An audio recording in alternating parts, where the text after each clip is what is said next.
In this video, we're covering everything you ever wanted to know about cordless drills and impact drivers. And we're going to start off with a little secret feature on your drill that maybe is secret for a specific reason. There is a secret feature built into most cordless drills that nobody ever talks about. Even many of the employees of the major brands don't know about this feature. When I first discovered this, I was doing some research for another video, and when I came across this, I thought this has got to be bogus. So I actually reached out to all of the major brands to get their take on it, and I started doing some testing of my own. The feature itself, it's pretty simple. When you're chucking a bit like this, we insert the bit, tighten the chuck, and if you have a ratcheting chuck like this one, you're going to hear that clicking of the ratchet as it tightens all the way, like this. Okay, there we go. So that's tightened into place. So far, so good, right? Everybody follows along. We do this all the time. The feature you won't find in any manual, however, is the ability to now lock that bit in place by turning the chuck counterclockwise or backwards until you hear it click. Check this out. Right there. So now, supposedly, this bit is locked in place. Have you ever heard of this? Now personally, I am a Rigid guy. I've been using Rigid for years because they have high quality tools and an excellent lifetime warranty on both the tools and the batteries, which I think is fantastic. That said, there's a good chance that you who are watching are using a different brand. I ended up going out and buying all of these different drills to check this out. I'll be using these in multiple videos and comparing them and that sort of thing, but I thought this was a good chance to see if this feature works across the board. I've got 9 different brands represented here with 11 different drills. Now just to be clear, none of this is sponsored in any way. I have no affiliation with any of these brands. I paid for all of these drills with my own money out of pocket. I guess you could say I just don't have enough power tools. This is the Rigid Subcompact Brushless.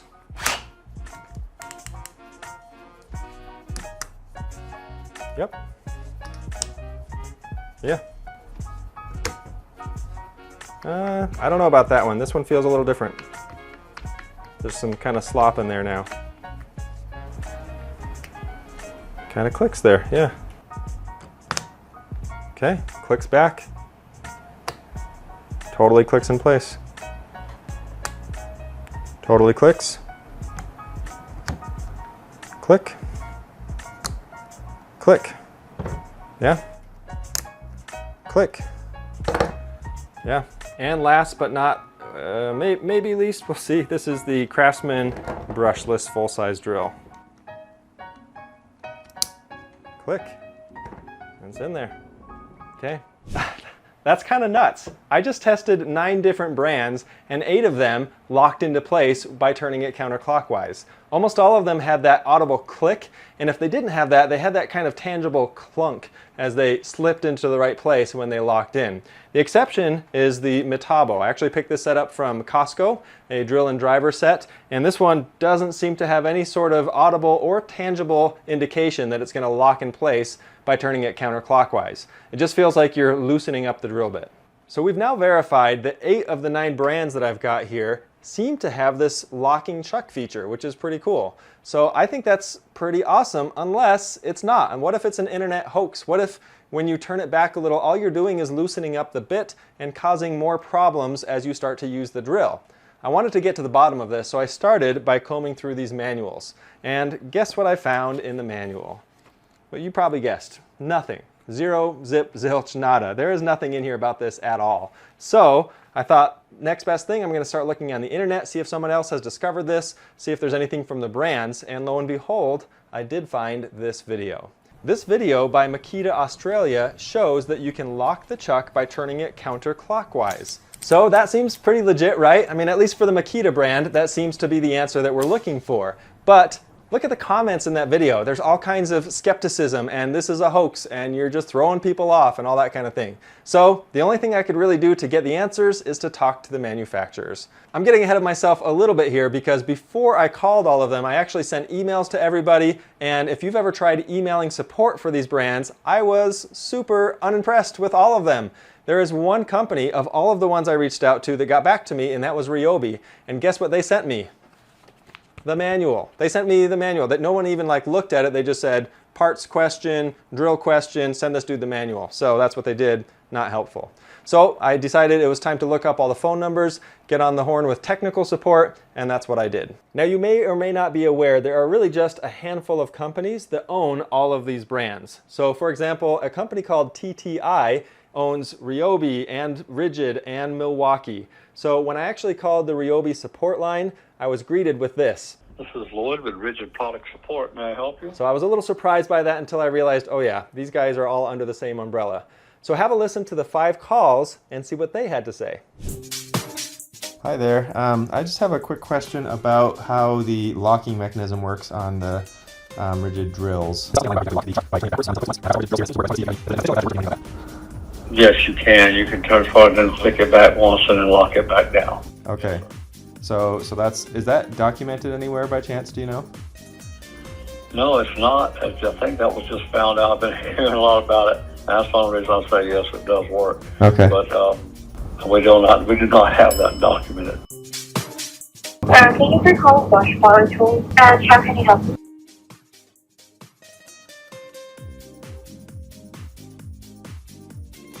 So just to clarify, you're saying that so of course when you tighten it down, it's going to ratchet into place and grab onto the bit. That's pretty standard.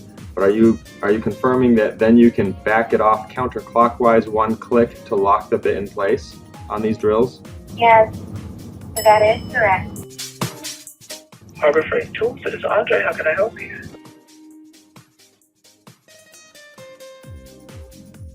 Let me get you transferred over to our Tier 2 product support.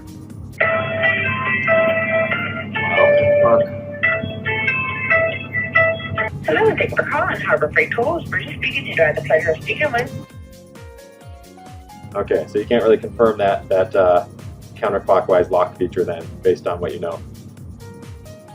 No, because I mean, I've been here for a few years and no one's mentioned that to us or anything.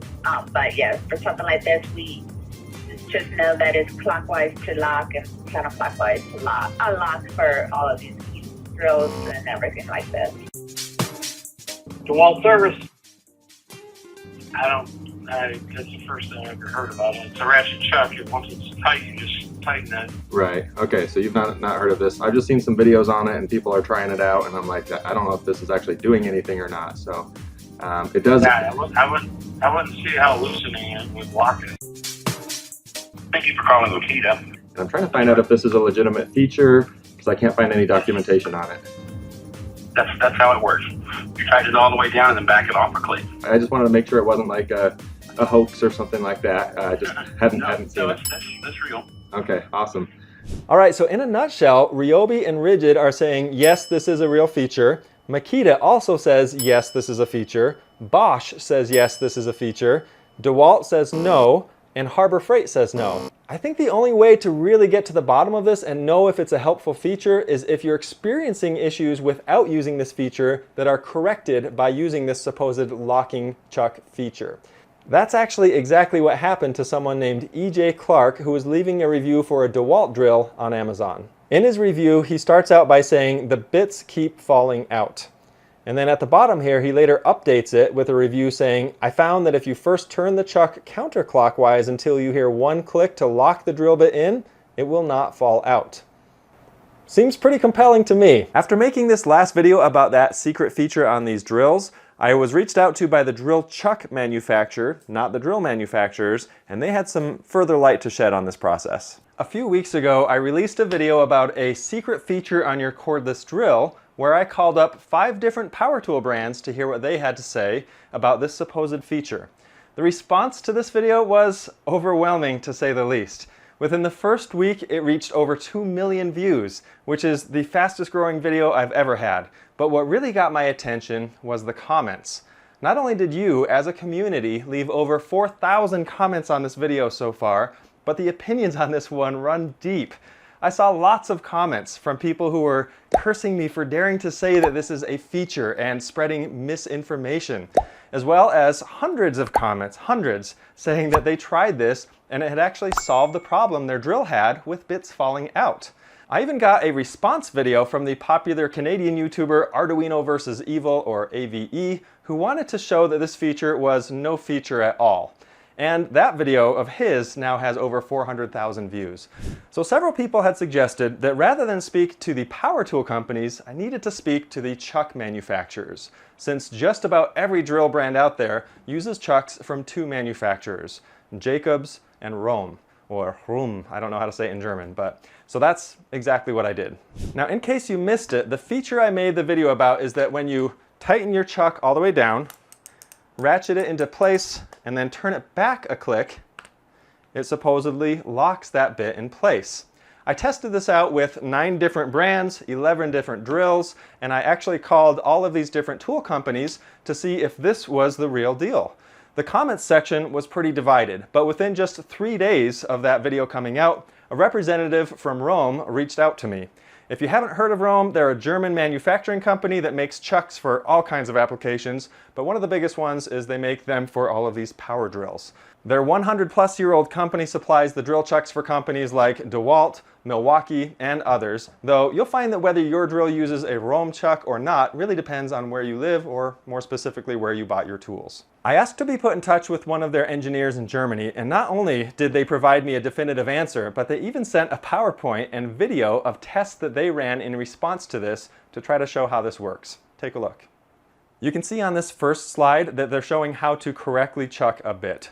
Pretty simple, pretty straightforward, and they do a test video over here on the side that shows that as they pull that trigger and release it, activating the brake, over and over and over, that heavy bit in there stays locked and securely in place. On this second slide, this is how not to chuck your bit. And you can see that they say don't turn it counterclockwise, don't turn it until you get that click. You can see at some point pretty quickly on this one, the bit actually falls right out, showing that this is not a real feature. This is what they had to say about the supposed feature. If you now turn the chuck backwards 1 click, as described below, the locking system is deactivated and the bit is not securely fastened anymore. This is a clear maloperation. This is not only with Rohm chucks, but also with chucks from our competition. The other big brand of drill chuck manufacturers is the Jacobs Chuck Manufacturing Company. You've probably heard of Jacobs chucks as they're used in Makita, DeWalt, Milwaukee, and other brands, again, depending on what country you buy your drills in. I was able to get a hold of their engineering department and I told them what Rohm had said, and they actually shed a bit more light on the subject. They said, quote, "Rohm is correct. The chuck is no longer in the lock position per your instructions on the video. Once the chuck is tightened and the sleeve is rotated in the counterclockwise direction, opening around 12 degrees or 1 click, the chuck is in the unlock position. At this point, the chuck is working or performing as a non-locking chuck would." Now you may have seen these chucks that don't have the ratcheting feature, so he's saying that basically it's putting it back to that state. That seems as cut and dry as it can be. It seems to me like many of the representatives from the major power tool brands that I spoke with were simply wrong about this feature. But that raises the question, what about all of these people, and there are so many, who claimed that they were having issues with the bits falling out of their drills until they started using this technique? Well, it could be that they were now paying closer attention to the locking and ratcheting process and therefore tightening their bits down more. Or maybe there's something else to it. I think the video that I made was useful to show that I went through this process, I did some testing of my own, I talked to the right people, or so I thought, but I definitely didn't. It just goes to show that sometimes you have to dig a little further or a little deeper to get to the bottom of something. There is no secret drill feature, and I'm glad that now I know that. As far as I can tell, and as far as all of the evidence pointing to it, there is no secret locking feature for your drill. While we're talking about drills, I've outlined 5 features that a lot of people just don't know how to use, so you can check that video out right here. I recently conducted a poll and 82% of people said that they were unfamiliar with at least one of these 5 features on a cordless drill. Let's see how you do. Feature number 5 is how to properly use the side handle to prevent kickback. Many full-size drills like this come with a side handle to help prevent kickback and to help you get a better grip while drilling. If you're not familiar with kickback, it's the process where if you're drilling and then the drill bit binds up in the material, the whole drill tends to kick over and causes quite an issue. You can definitely injure or even break your wrist or your arm if you're not careful. Anytime you're drilling something and you have to use a lot of the torque of the drill, it's a good idea to put this side or auxiliary handle on, but there is a right way and a wrong way to attach it and to use it. It's actually best if you're right-handed to keep this at the 9 o'clock position as you're looking at the back of the drill. So you want it sticking straight out to one side, and that way you can use your left hand. And the way you can do that though is you can actually drill with the drill sideways, laying over on its side like this, so that when you're drilling, you're holding it with this hand, your left hand can help hold it in place, and if it kicks, it's going to kick into your left hand as opposed to away from it, where it's going to maybe break that grip. So that way you've got extra protection on both the left and right hand. If you're left-handed, the same thing applies, just over on the other side. You want to keep it in that 3 o'clock position over here, and then instead of laying it down on its side like this, you can do that, but you can also just keep it like this and put your hand on top and you'll get a better grip. And again, when it starts to kick, it's going to kick this way and won't break your grip. As someone who's been on the wrong end of drill kickback, believe me, this little tip can save you a lot of pain and suffering. Feature number 4 is knowing how and when to use your drill's clutch. The clutch is this little set of numbers that wraps around the top of the barrel on the drill here. The clutch allows you to select how much torque or force to use on the drill before it disengages. Now when it disengages or basically stops spinning that front chuck, that's actually called slip, and that's an intentional feature so that you don't overdo it. Let's say, for example, you needed to drive some very small screws into some wood and you want to get them just countersunk. You want them to get them just even with the surface, but nothing more than that. You can take the clutch here and set it to a lower number, let's say 5 here for example, and what that does is after a certain amount of force is applied, even if you're squeezing that trigger, it will no longer spin the chuck. It's going to slip at that point to prevent any strip out from the screws or overdoing it. Now if it's not providing enough torque when you do that, you can always increase that torque by rotating that clutch up to a higher number. You certainly don't always need to use the clutch, but when you do need it, it's a great feature to have. If you pre-drill something by drilling a small hole before you drive a screw in, for example, you can turn the clutch down quite a bit because you're not going to require nearly as much torque in order to drive the screw all the way in. One really basic feature that I think everybody pretty much knows about, but just to cover all of our bases here, there is this little directional button here, and this basically just allows you to put the mode into forward like this. You can switch it with your thumb and push back like this to go into reverse. Or if you want to lock it so that the trigger can't even be squeezed, then you just keep it in the middle section here. The range of numbers on the clutch is going to vary quite a bit from manufacturer to manufacturer. It doesn't really matter. So this one starts down at 1 on this Milwaukee M18, and this one goes up to 16 it looks like, and then caps out there. Feature number 3 is shifting gears. Now just like a manual transmission car or truck, these drills have the option almost every time to shift gears. The sliding selector is almost always located at the top of the drill like this, and most of them have 2 speeds, but some of them actually have 3 or 4. The general idea is pretty simple. The first gear gives you the most torque, but the lower speed. If you switch it into second gear like this, it's going to give you higher speed, but less torque. In my experience, second gear is ideal for drilling holes because it gets that faster speed and you don't typically need quite the torque. And in first gear, you're going to get that higher torque, so that's a good option for using when you're driving a screw or a fastener in. Unlike a manual transmission vehicle, the last thing you want to do is try to switch gears while the drill is in motion. You can't just press in on the clutch and shift gears. That's definitely not a good idea. Make sure the drill is completely stopped before you switch in between gears. Feature number 2 is the keyless ratcheting chuck. Most cordless drills nowadays have a keyless chuck, which means that unlike back in the day when we had to use those awkward keys to tighten or loosen the chuck, now you can just turn the chuck with your hand to tighten or loosen it. Or more commonly, people will typically hold the housing of the drill. If I open this up a little bit, hold this with one hand and then squeeze the trigger to tighten with the other. There we go. More and more commonly, drills are coming with what's called a ratcheting chuck, which means that after you tighten it into place, you can then turn it a little bit further and you'll hear the clicking of the ratchet that ratchets it right down. I'm going to put my mic up close to this so you can hear the ratcheting here. There we go. This helps you to know that it's securely in place and you've ratcheted it all the way down. Same thing applies with this Milwaukee drill, for example. Just hold this trigger in place. Okay, and then you already heard a little ratcheting there, but there we go. So now that's securely in place. Before I get to my number one feature, I just want to encourage you to take a look at the comments section below and see if there's some other tips that you can find down there. I think in the grand scheme of things, I probably know about this much about drills and about all of these topics. There's so much to learn. So let's get the Learn to DIY hive mind buzzing down in the comments section. Our number one feature for today is drill mode, and this is actually the feature that most people were unfamiliar with. Nearly all modern drills today allow you to choose between at least 2, if not 3 different drill modes. The drill mode, which is represented by this little drill bit icon here, doesn't engage the clutch at all. So it doesn't matter what your clutch is set to if you're in drill mode. It's just going to go full force all the time. Drive mode, which is represented by the little screw icon here, will leverage the clutch and whatever setting that's in. If your drill, like this one, doesn't have hammer mode, which we'll talk about more in just a moment, then you really just have 2 settings. You've got the drill mode here, which is indicated by this drill bit icon, or you can use the clutch and twist it over to a number to put you in your drive mode. And then it will limit the torque like we talked about earlier. When you're in drill mode, however, it's going to go as fast as it can based on the gear that you're in and how hard you're squeezing that trigger. On hammer drills like this one, you'll see a third option with this little hammer icon right here.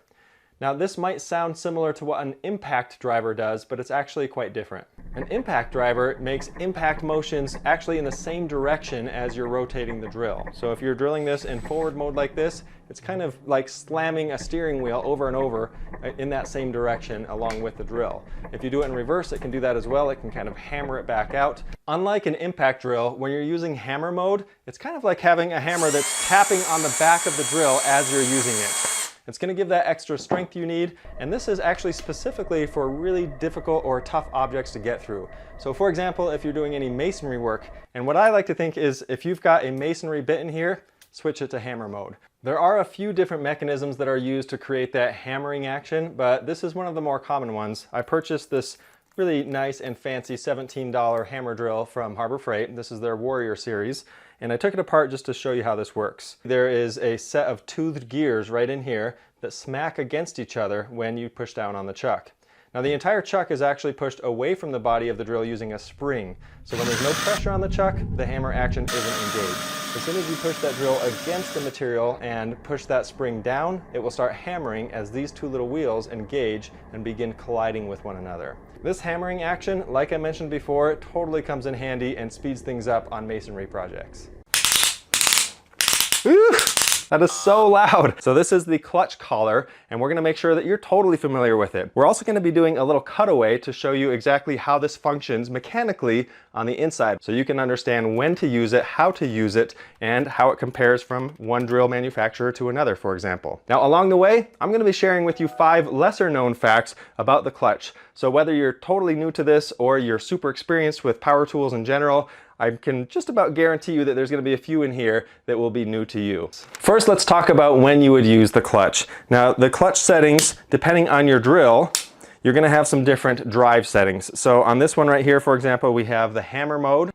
We rotate it over once and you see a drill bit. That's for drilling holes.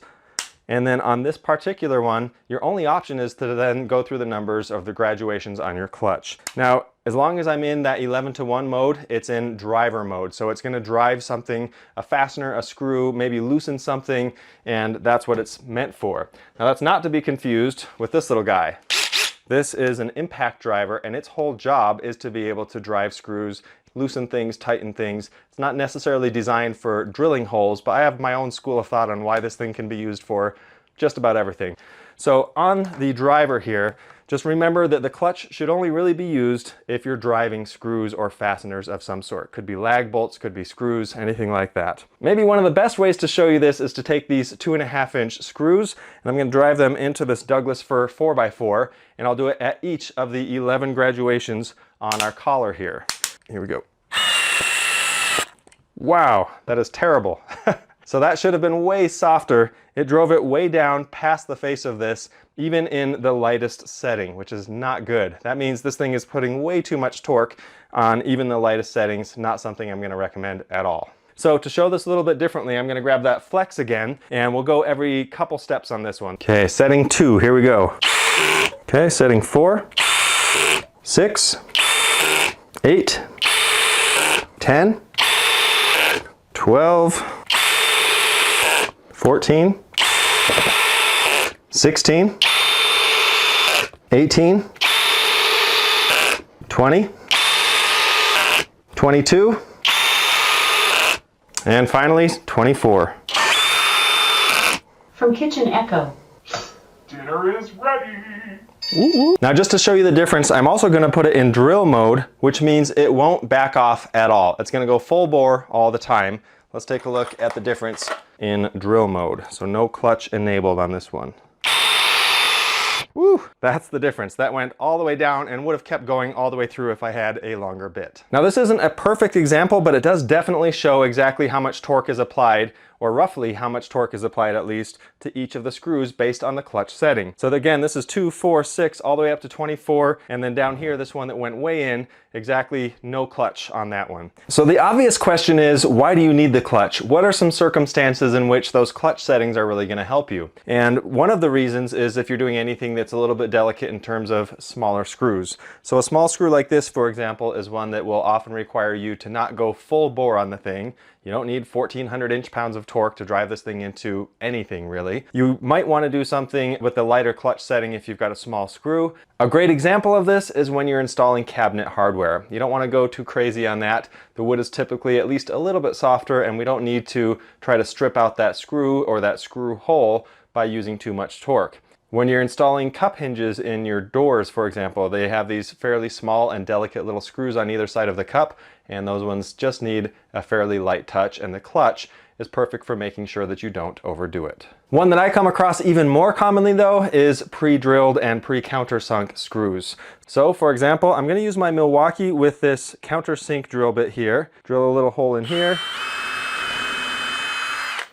So I don't need a lot of torque on this. Only the threads are going to be doing some grabbing. So I'm going to take my flex, I'm going to turn it down to number 1 and make sure it's in the driving mode here. I'm going to start with number 1 and work my way up from there. You always want to start with the minimal amount of torque that you can get away with and then work your way up to find that sweet spot. So here we are in number 1. Look at that. That's almost perfect. I want it to go just a little bit more. So I'm going to go to 3 here. Good, that's exactly where I want it to be. So something like this where it's countersunk and it's pre-drilled, a 3 is all I'm going to need because I'm just having enough torque for the threads to grab onto the surrounding fibers of wood. I've got my clutch set to 3. I can go full bore and not worry about being really delicate because it's going to stop itself. Boom, perfect fit. Perfectly flush every single time because my clutch is at the right setting. Now let's take a look inside the drill to see exactly how this works. And this is a good time to bring up our first fun little fact here, something lesser known, which is that the pistol grip or drill style that we know today with the trigger and everything, this has been around for about 100+ years. But it's actually been over 75 years since the clutch was invented by Black & Decker. Now Black & Decker is the company that is currently called Stanley Black & Decker, and they own DeWalt and Porter Cable and Craftsman and several other brands. But this is what they invented, was a version of this. It hasn't changed that much in all that time. That year was 1946, so this has been around a long time. I've got my trusty Warrior 18-volt drill here from Harbor Freight. This was my sacrificial drill here, so I used my multi-tool here, the oscillating multi-tool, to just cut inside here so we can see this. Now, right up here, you can see that I'm on the highest setting of the clutch, which means it's going to offer the most torque or the most resistance. I'm going to try to rotate the drill so that you can see exactly what's going on. So as I rotate it this way, it's starting to separate away from the transmission area. And now you see there's quite a gap there, right here, in between this black shaft part here with the threads and then the body of the drill. Now that we've seen how the threaded portion here works, we can see it tightening up again here, all the way like that. Let's take this thing apart a little bit further and show you the actual mechanics of how this makes it happen. We're gonna make Warrior take apart Warrior here. So this is the Warrior impact driver, and we're gonna use that to take apart its cousin, brother, whatever that relationship might be. Okay, here we go. Now if we take this apart, we can see here is the big spring that compresses and gives us that resistance as we turn the collar for the clutch. Now this brings us to lesser known fact number 3, which is the mechanics of what's inside here. Basically, there's just a spring inside that collar, and then on the opposite side of that housing, there is a metal plate that has teeth in it, and those will engage or disengage with the ball bearings inside the housing. So that spring is going to push the housing closer or further to the teeth on that metal ring, and that's going to engage or disengage based on the amount of resistance that it's receiving. So once it reaches that certain amount of resistance or torque, then it's going to disengage and no longer spin the drive. If you get a kick out of the shirts that I wear, I try to keep it funny and keep it light because us DIYers, we got enough on our plate. Let's have some fun with it. So be sure to check out the links to our merch in the description below. Now that we've seen exactly how the clutch mechanism works as far as the mechanics inside, let's talk about these numbers on the collar here. And this brings me to my second lesser known fact, which is that these are completely arbitrary. These numbers will vary quite a bit from manufacturer to manufacturer, and even on two different drills within the same manufacturer's line. So that's something you need to always be aware of. In fact, these do not represent any units at all. You'll be hard pressed to find a manual that says number 7 is 100 inch-pounds of torque and number 8 is 120 inch-pounds of torque or anything like that. These are not specific units. They're really just kind of arbitrary graduations in between the full torque capability of the drill and the least amount that it can produce. Think of it that way. As an illustration of this, I'm going to use this Milwaukee drill to show exactly what the clutch settings on this one will do. This one has 16 clutch settings, so I'll use each of those as opposed to the 11 that or 12 I guess, that the flex drill had. So I'll do these 16 right next to it, and you'll see that these are going to line up at least a little bit differently. In fact, even if we did another set of the flex ones back to back or right next to these, you'd see a difference there. So it's not always the same, but as you can see here, these are a little bit different as well from brand to brand. With flex, you're getting a pretty nice set there. With Milwaukee, it's really a little aggressive, and then with DeWalt, even more aggressive. Wow. So that's the DeWalt. On level 1, the least torque essentially that it's going to be able to produce, it went all the way down flush, which is crazy. So this thing is way too powerful, has basically zero sensitivity. It's just a hammer. I mean, it's like I'm going all the way or I'm not going. Lesser known fact number 4 is what we've been seeing here. Not only are there not specific units assigned to these different numbers, but there's also, unfortunately, no standard either. I've done videos before on the lack of standardization across power tools. So for example, with multi-tools, the method of attachment of the blade is wildly different on all different types of tools. I've got a spreadsheet that shows literally dozens of different types of attachments for using these oscillating multi-tools. Well, this is no different. Unfortunately, there's no consistency even with the numbering system at all. For example, we've got this one here that's going up to 11 on the DeWalt, and the one right next to it goes up to 24.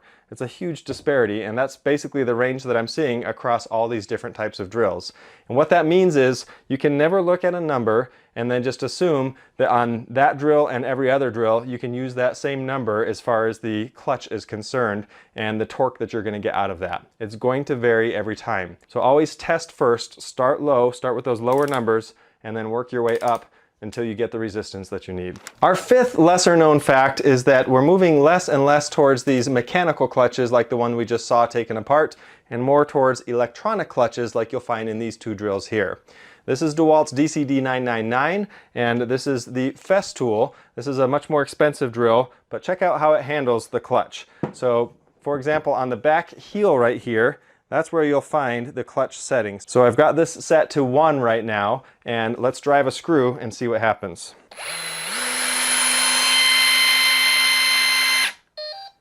All right, so it stops right there, gives me a little chime, and lets me know that that's all it's gonna do. As we move it on to number 2, see if we have much of a difference. In fact, we'll skip to 3 here, just to show you. And there's something pretty interesting about these electronic ones.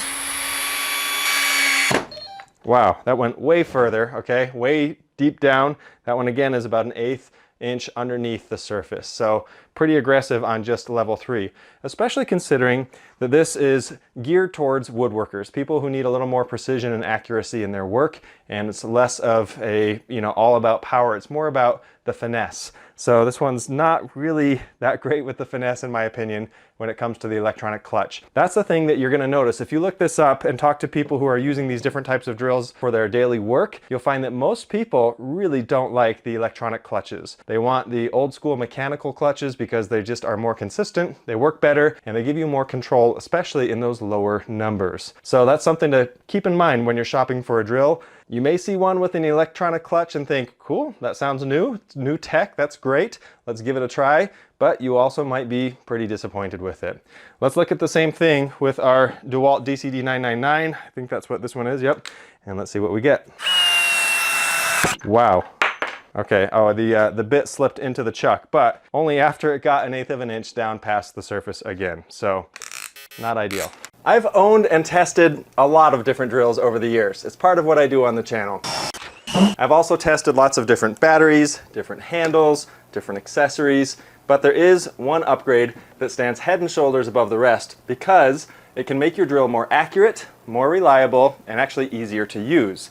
That makes it so you don't have to focus so much on the drill, but you can focus more on the job at hand. Now the crazy thing is, most of us have never even considered this as an upgrade for our drills. For any job that you're working on with a drill, obviously you want to make sure that you have enough battery power and the right kind of battery for the job. You want to make sure that you have the right bit in your chuck, but what's made a huge difference for me is actually having the right chuck in your drill.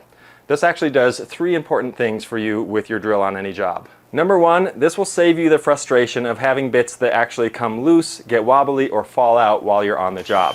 A good chuck should hold on to that bit like an iron fist the entire time you're using it, not only when you're chucking it, but when you're in heavy use as well. Number 2, it will provide more consistent and more concentric holes. Holes that are perfectly centered and perfectly round every time, as well as giving you the ability to drive nuts, bolts, screws, fasteners, whatever you need without any wandering and without any wobble. Number 3, it should be able to do all of this while making your drill more compact. That means that you're going to fit into those tighter spaces, have less of those awkward moments where the drill just doesn't quite fit, because a shorter chuck can help you get into those tight spaces even easier. Some of you may have seen my video about the supposed secret locking feature that drills were supposed to have, and even the drill manufacturers claimed was real. Yes, you can. You can turn forward and flick it back once and then lock it back down. Millions of people saw that video, but far fewer saw the follow-up video I made where I got in touch not with the drill manufacturers this time, but with the people who would really know how these chucks work, the company that makes them. Here in my hands, I've got a couple of chucks by a company called Lowe. Now, Lowe has been making chucks for over 100 years actually. And if you look at the different drills that you'll find around the world, especially the better performing ones and the name brand ones, a lot of times they have Lowe chucks on them. Now, I recently did a whole bunch of testing on some drills, basically the best ones that you can buy here in the United States, and there were all kinds of chucks on them. But interestingly, most of the ones that actually performed best, like the best version of each brand, often had a Lowe chuck on it. By way of example, both the top-end Home Depot and the top-end Lowe's DeWalt drills come with Lowe chucks. The most powerful Bosch drill that you can buy comes with a Lowe chuck. As well as, if you've seen Festool drills, you know that they're typically geared towards woodworkers where they need that total accuracy. Those also have a Lowe chuck. Unfortunately, some of the best drills out there, like this flex drill that I tested and does an awesome job, it's like a total powerhouse, it's great in almost every single way, but the chuck that comes on here is a lower quality chuck. It's just not as performant as a Lowe chuck, for example. So this is something that's easy to fix. Unlike the competition, Lowe's chucks are designed, manufactured, and tested in Germany. You're getting precision German engineering, and if you've talked to anybody who's looked at replacing their chuck, they'll tell you that Lowe is the Mercedes-Benz of chucks. I mentioned earlier that a lot of people, it just doesn't cross their mind to upgrade the chuck on their drill. Well, I'm guilty of that as well. Up until a couple of years ago, this is something that never even actually crossed my mind. I figured when you are opening that brand new box and taking your drill out, that is the best your drill is ever going to be. Maybe you can put some new batteries and things like that, but I never thought that you could make it actually perform better. The process of upgrading your drill chuck isn't as hard as you might think. It typically takes maybe about 10 minutes, and you probably have all of the tools that you need to perform this process already. One cool thing about this process is it's kind of like breathing new life into your drill, because you probably have a drill that's pretty decent already, and maybe you have a couple of issues, like maybe concentricity, like getting that perfect circle is a little bit of an issue, or grip, maybe it's not holding onto those bits quite the way it should. Then upgrading your chuck is not only going to take care of those things, it'll basically make it so that your drill is, if you can imagine this, it's really better than the day you took it out of the box. It's kind of like buying a new car and putting some upgrades on it right away so it's better than new. It's pretty awesome. Now obviously this process is perfect if you want to fix a broken chuck, one that's just given up the ghost, it's broken somehow or died, then of course you can do the same process, but it's also an upgrade, so works for both of those situations. When it comes to replacing your chuck, there are a few things that you need to keep in mind. The first is that there are a few common spindle sizes for different makes and models of drills. Fortunately, most full-size drills are going to use either a 1/2 inch 20 TPI spindle or maybe a 9/16 18 TPI spindle. But just in case, Rome has put together a handy tool to help you find out which chuck will fit your specific drill. Now, if for some reason they don't have your drill listed, they show you exactly how to find your spindle size to ensure that you do get a great fit for your drill. The second consideration is that different brands and even different models within the brand tend to use different types of fasteners to attach the chuck to the transmission. Most of the drills that I see here, these are all fairly new, and these are almost all using a Torx, either a T30 or a T40 fastener, but I've also seen ones with flatheads or slotted screwdrivers, as well as Phillips of different sizes and hex keys as well. The upgrade process for most drills is really pretty simple. Here's how it works. Start by opening the jaws of the chuck all the way and taking a quick look at the fastener to find out what type of bit you're going to need to remove it. The fastening screw on this drill, for example, requires a Torx T40. Now the screw is typically a reverse threaded screw, so you're actually going to need to turn it clockwise to loosen it. Totally the opposite of what you're used to. This is a case of lefty tighty, righty loosey. Use a screwdriver or another drill to remove the screw by turning it clockwise. And keep in mind that there is usually a bit of Loctite on there to hold it in place, so it's going to be a little bit stubborn. Once that screws out, we're ready to take the chuck off. And there are a handful of ways to do this, but we're going to focus on what I think is the simplest way. All you're going to need is one large hex key. You might have one kicking around the house, borrow one if you need to, but we're going to actually tighten the chuck on the short side of the hex key, basically providing a nice long handle on the other side. Next, you can gently secure your drill in a padded vise or something similar to keep it in place while you spin the handle counterclockwise. Now just remember, this is going to be on there pretty tight, so it may help to use a mallet to break that initial grip, and once you do, it'll start spinning pretty freely. There is a second method that you can use, but I only recommend doing this method if you have plenty of clamps and you have the right kind of location, like I have on the front of my miter saw table here. For this second method, we're going to let the power of the drill do the work for us. Start by laying your drill down on its side, put your drill in its lowest gear, typically first gear, and then also make sure that it's in the forward direction. Once you've got that larger hex key tightened onto the short side of the key. Next, clamp your drill down everywhere you can. Clamp down the handle, clamp down the battery, clamp down the head, everything that you can to make sure it's totally secure and in place. And then put something hard or protective underneath wherever it is that the hex key is going to make contact with the surface. Make sure you're standing clear of, well, everything here, and then gently squeeze on that trigger, letting that first gear power kick in, and it should loosen the chuck for you. If you have anti-kickback, it might resist a little bit, so you might have to do this a couple of times, but it'll break free, and then once you hold that trigger down, it'll spin the chuck right off. Now, to put your new Rome chuck on, we're going to do the same things, but just in reverse. Literally. Thread that new chuck into place by rotating it clockwise, and once it's hand tight, use the hex key method to cinch it down all the way. Once again, you can use the force of the drill to do this job for you just by putting it in reverse and squeezing that trigger. Apply some thread lock to the fastener and then replace it by rotating it counterclockwise until it's snug. With your new Rome chuck in place, you've got a beautiful new chuck on there that's most likely going to outlast the drill itself. This upgrade is one of those ones that's going to make you say to yourself, why didn't I do this many years ago? You're going to immediately notice a few things. You're going to notice that it's going to hold on to those bits a lot easier, and when you click that in place, you'll feel that positive traction knowing that that thing is holding on good and tight. Not only then, but even when you're doing really difficult work. Hammer drilling, hardwood drilling, you name it, it's going to handle it. Drilling holes is going to be smoother and more precise than ever, and your drill is going to feel compact in your hand so that you can work not only in the open, but in those tight spaces with ease. You can head over to Rome's website, which I'll put links to in the description below, and there they actually came up with this pretty cool tool where you enter in the make and model of your drill, and it'll tell you exactly which fit or which type of chuck will fit perfectly on that drill. Now, I want to thank Rome for not only sponsoring today's video, but also for making it easy for us to make these upgrades. As you saw, it's pretty simple, doesn't take very long, and it really does breathe new life into your drill. Here's one simple trick to make it easier to work with screws or any fasteners, whether you're using your drill, your driver, or even a handheld screwdriver. If you've ever had to remove screws in a situation like this, where basically every time you remove one, they just stay right there in the hole, and your only option is to dump them all out and have them scatter. It's really helpful if you can just magnetize the bit. Another option is if you're in a tight space and you need to have the screw hold on to the bit so you don't lose it, then magnetizing it is a great option there as well. I'm going to show you 2 fast ways that you can do this with magnets. The first one is to use a little magnetizer demagnetizer device like this.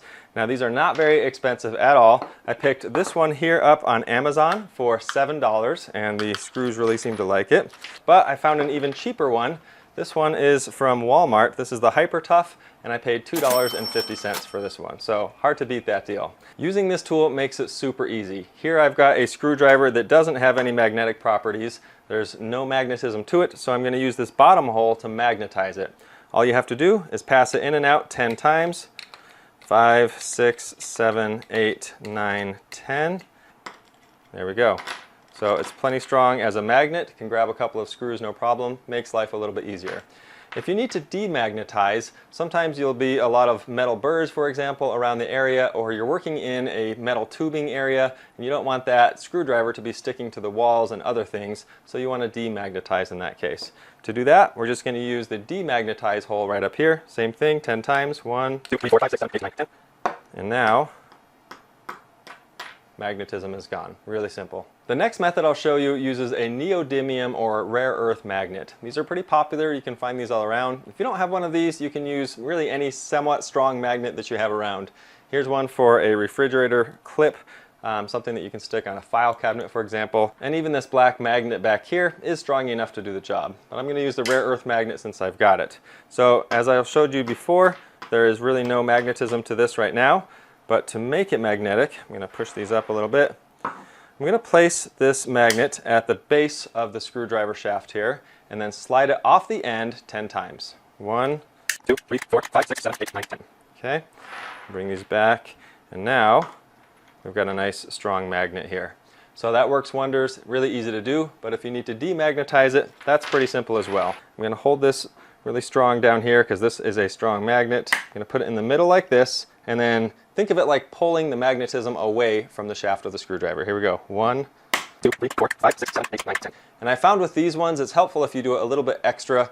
A lot of times it still leaves a little bit of that strength or that force on there, even with 10. So I'm going to go 5 more. 1, 2, 3, 4, 5. Now let's bring these back and see what we've got. There we go. This works just the same way with the drill here. I've got a fairly long bit, and you can see it's not magnetized at all. So I'm going to use the same method with a magnet. 1, 2, 3, 4, 5, 6, 7, 8, 9, 10. Let's bring these guys back. And there we go. Got that strong magnet there. And same thing the other way. Right in the middle. 1, 2, 3, 4, 5, 6, 7, 8, 9, 10. I'm going to use the center of the magnet where it's strongest, where it covers the most. I feel like I can kind of pull that magnetic force off the bit. There we go. There we go. So, magnetism all gone. I hope you found that helpful. Isn't this one of the most annoying things ever?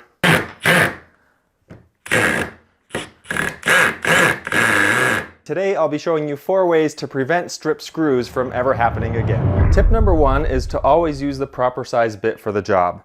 You can see this screw here is a pretty large size, but it does have a very common Phillips head on it. So you might think, okay, I've got a Phillips screwdriver here, I can use that. But you can see this one's really sharp and pointy. So if I try to use that on here, as soon as I put any torque on it, it slips right out. And it's going to try to just jump around because it's not meant for this size of a screw head. If you've got a really tiny screw like this could actually work really well. And you can test it just by putting the screwdriver into the screw head and seeing if it holds tight. You can see this one turns it immediately and easily. It works really well.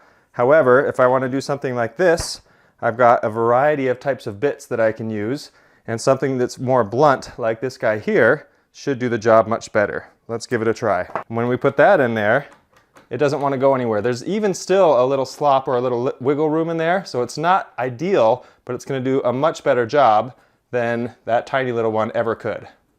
I've got one here that's even a little more blunt, a little bigger. Let's try that one. Yeah, that one's even better. There's no play in this one at all. So, with that one, I can really drive this down. Now a great way to make sure that you've got the right size is to try a few different ones out. So this is a 6-sided star drive. It's also called a Torx. And here I've got a size 25.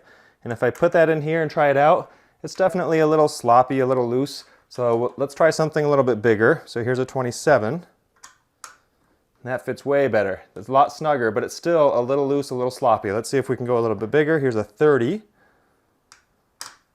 Okay, that is the best one yet. So that one would drive it really nicely. And let's see if we can fit an even bigger one in there. Here's a 40, and the 40 will not go, just too big.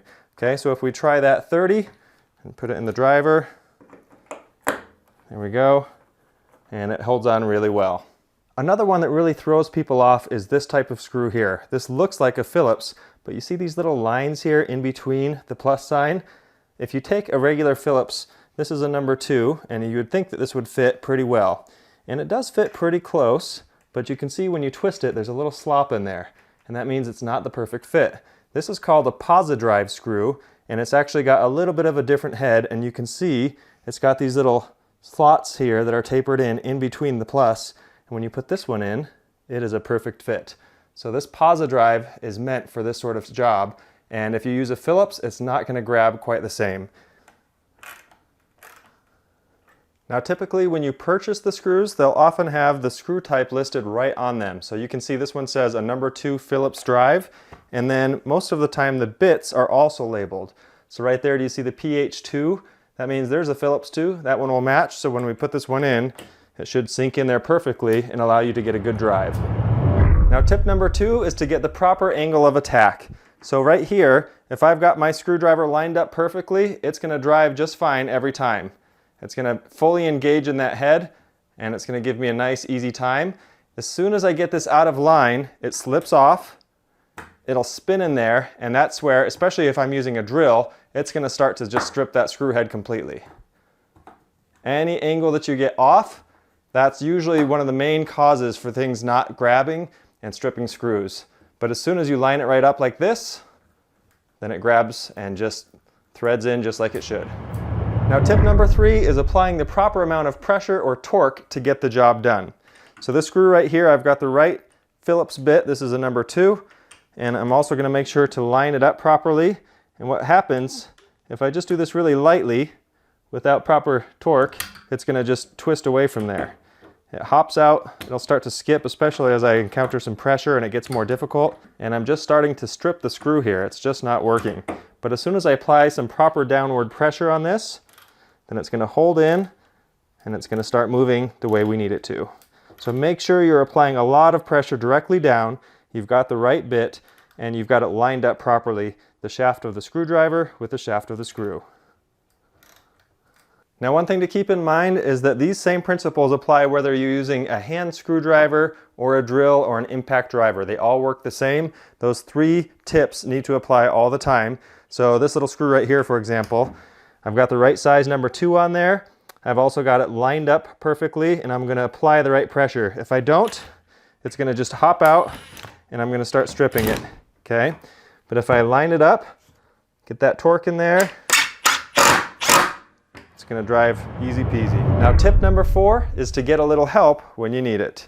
This is Tank Bond Liquid Grip. This is made by DAP. You're probably familiar with the company. You've probably used their products before. And Tank Bond Liquid Grip gives you up to 7 times more grip, and you apply just a drop of it on the head of any fastener, doesn't matter what kind it is, as soon as you start to notice any sign of stripping or slipping. Unfortunately, sometimes even when you're doing the first 3 things as best you can, maybe you can't quite get the right angle due to the circumstances around you, or it's just starting to slip. As soon as you see that first sign of slippage, apply a single drop of Tank Bond Liquid Grip on there, and it will improve that grip up to about 7 times. And if you keep the Tank Bond Liquid Grip close to your drill at all times, then you'll have plenty of this to use over and over, and then when you're done, you just wipe it away. So I've got my microphone placed right up next to this because it's kind of cool. You can actually hear that it adds a little bit of kind of glue-like grit to this. I'm going to squeeze a little bit in here. There we go, put a drop in there. You can literally hear, you hear that? So it's like adding this grit that just helps it hold, and it kind of fills in any loose spots so that as you turn, it gets maximum grip in there. And even if your angle's a little off or whatever, it just kind of fills everything in, which is really cool. So to recap, choose the right bit, make sure it's lined up properly, Apply proper pressure, and if you need an extra hand, a drop of Tank Bond liquid grip will do the job. Next up, we're going to dive into the differences between a drill and an impact driver and make sure that you know exactly how to use each of them to the best of their ability. I gotta admit, this used to be my favorite power tool, and now it's one of the loneliest power tools in my collection. It's not that it's not awesome, I mean, I just don't use it much anymore. And I guess you could say I'm seeing someone new. Now, don't get me wrong, these drills are awesome. They have all kinds of functions and capabilities, but more and more with newer and better bits coming out, as well as the types of DIY projects I'm working on, I find myself reaching for my impact driver so much more. And I don't just use it for driving, but also for drilling. Just to make sure we're all on the same page, since not everybody's familiar with an impact driver, what it does is it uses a hammering function or a twisting and impact function to not only drive the fasteners in, but it's going to slam this little metal disc basically against the drive shaft in the same direction that you're driving the screw. So if you're driving it in righty-tighty or clockwise, what it's going to do is it's going to slam this over and over and give you that extra strength so that the drill, or the driver in this case, is doing the work so that you don't have to and that the motor doesn't have to work as hard. Now to show you what this looks like, I've taken a little chunk out of this particular heart drill here, and you can see right inside here at how it works.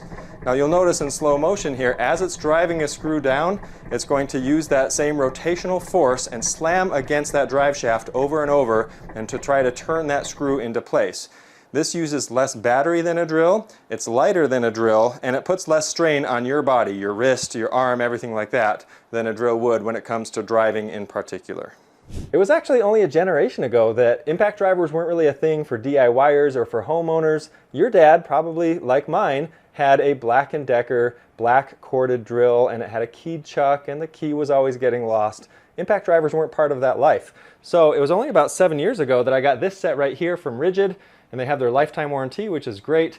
But as I got this, I really still gravitated towards my drill. I use that for most everything. And it wasn't until I got this new compact or subcompact kit here that I started realizing, oh my goodness, this little thing is so light and so strong and so capable, I gotta be using this more. Traditionally, drills and drivers are sold together in a kit because they each have different strengths. Drills, for example, can hold pretty much anything that you can put in the chuck. It can be as little as maybe 1/16 of an inch, and most of them have a 1/2 inch chuck, so you can go all the way up to a 1/2 inch, which is pretty handy. In addition, a drill has a lot of customized settings. So you've got a clutch here, which you can adjust the torque for what you're driving to not overdo it. You've got gears, so you can go fast and lower torque, or slower with higher torque. Some drills have a hammer function, so if you're working with masonry, you can just put it into the hammer mode, and that will make that job so much easier. Maybe even a little stronger than that with the drill is the fact that these are comfortable, they're familiar. We've been using these as DIYers for generations. So if the drill is so great, why am I not using it so much anymore? It's because really I think I can do most everything I need to with the impact drill, and it's smaller, it's lighter, it's easier to use, it's a little more basic, and it gets the job done for pretty much any project that I'm on.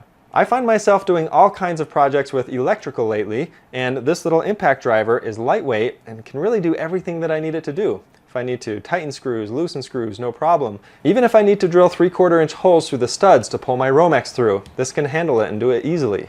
I also build a lot of things, whether it's a deck or a clubhouse, or right now I'm working on starting on a carport project. Guess what? My impact driver can do pretty much everything I need for all of those as well.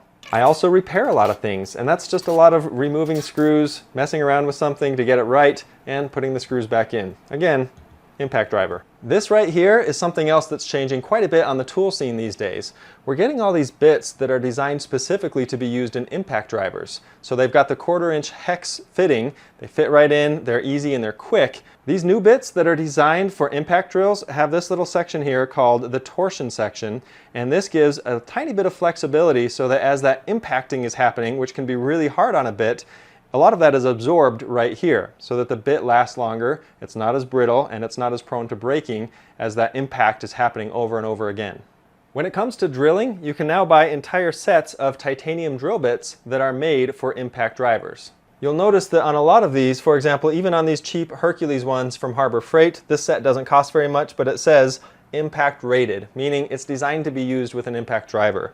One of the ones I trust a little bit more is the Shockwave technology here in the Red Helix Milwaukee bits. These are impact duty, meaning they've tested them to be used and to last longer.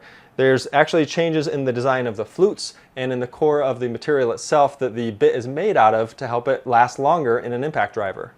This 23-piece set from DeWalt, for example, has a lot of those same features. It's basically made to work with an impact driver and has that added strength so that it's less likely to break or snap when being used with all those impacts hitting it. Now, I'll be the first to admit, when I'm buying consumables, I'm gonna go to Harbor Freight and see if I can pick up a set like this. You can literally get every size from 1/64 up to a 1/2 inch in one kit here for like 20 bucks new, and that's without coupons.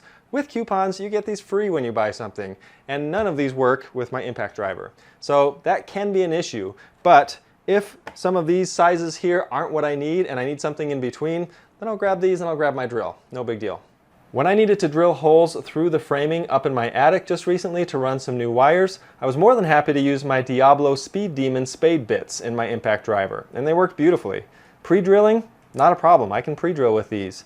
I can countersink, you bet, no problem.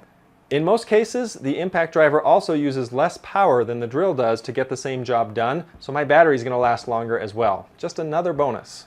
Speaking of bonuses, when I'm using my impact driver, because of that ratcheting impact motion that it does, it's much less likely to cause me to have kickback. On my drill, I've had a few times when this thing has really cranked my arm over and caused me to injure my wrist or my arm. So with this, I don't have to worry about that. Again, just another reason that the impact driver is going to do a lot of good for me.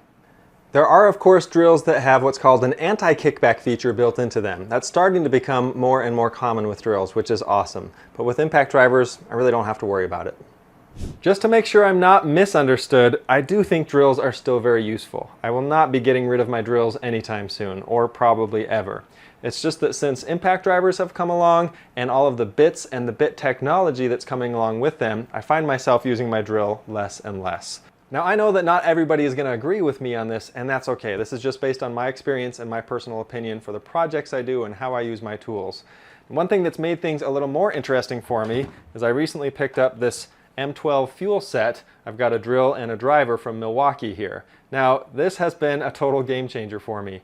This little guy right here, so tiny, so little, and so powerful. I feel like I've got a fistful of steel. I've got just a handful of power right here with this tiny little thing. I mean, this thing weighs next to nothing, but it's solidly built. I've got a lot of metal components here, and this is just a very well-built little machine that can do pretty much everything I need. I've got the super bright LEDs in the right spot up here, and I've even got control over my different speeds, and I've even got a self-tapping screw set here. Now again, nothing in this video is sponsored in any way. I purchased everything with my own money. Just my experience here that I'm sharing. Unfortunately, one of the big downsides of these impact drivers is the noise. Yes, that noise. It is obnoxious, it is constant, and we know it's working and everything, but we don't have to put up with that with drills. So why do we have to put up with that with impact drivers? Well, guess what? There's a solution for that too. In my research, I found this really cool tool. This is called a pulse driver or a hydraulic impact driver. The result is the same. You get that same impact and it's rotational, it's happening in the same direction as you're drilling, which is awesome, and it makes it super effective, but it's up to 2 times quieter than a traditional impact driver.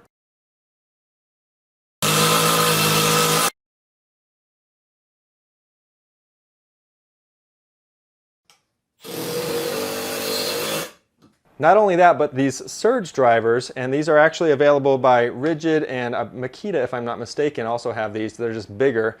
These guys are actually more powerful than a comparable impact driver of the same size, which is amazing. So they're quieter, they're stronger, and they're still tiny, they're still light, and they're still super capable. That's a win-win. So when do you use your drill instead of an impact driver? There are several scenarios here. One is if you're doing any sort of fine woodworking and you need very precision holes, for example. You need those clean edges, you need that consistent drill speed, and you don't need that noise that accompanies the impact drivers, then grab your drill. It's going to do a great job for you. Another one is if you need to use the clutch on a drill to limit the amount of torque that's going into a fastener. So let's say you're driving a screw, it's small, it's going into some soft wood, you don't want to overdo it, you can set your torque, and that's a lot easier to control than with an impact driver. The other occasion is if you've got a bit that just doesn't have a 1/4 inch hex shank and you need to use it. throw in your drill and you're good to go. I mean, drills are still very useful. Now for everything else, I'm going to be sticking with my impact driver or my pulse driver. These things are pretty amazing. In a recent short form video that I put out, I got hundreds of nasty comments accusing me of absolutely annihilating the screw heads while I was installing some soft close door dampers. The truth is, the screw heads were and are perfectly fine. People were confusing this sound with this sound. That second one is the sound of screws being cammed out, basically stripping the screw heads, which is definitely not a good thing. Now I will say this is an easy mistake to make because the small M12 surge impact driver that I was using is a fluid technology, and it's actually a lot softer sounding than a traditional impact drill, which makes a sound more like this. A lot of people in the comments asked why would I use an impact driver in this case instead of a traditional drill? Well, there's actually 6 reasons. The first reason is that impact drivers are so much smaller. These things, look at the size difference between these two. I mean, this thing fits in tighter spaces. It's way easier to stick in a bag and to take with you. And with that, it's also just like this little fistful of steel. I've used that phrase many times in my videos because impact drivers, especially good compact impact drivers, like this one here, my M12 Surge, this thing is just all power and it's disproportionately powerful given the size of the tool. That takes us to reason number 2, which is that the impact drivers are actually stronger than drills. They have so much torque because of the mechanism and how that mechanism works. As an example, this little M12 right here, a 12-volt driver, is actually 90% as powerful on paper as this full-size 18-volt drill from Rigid.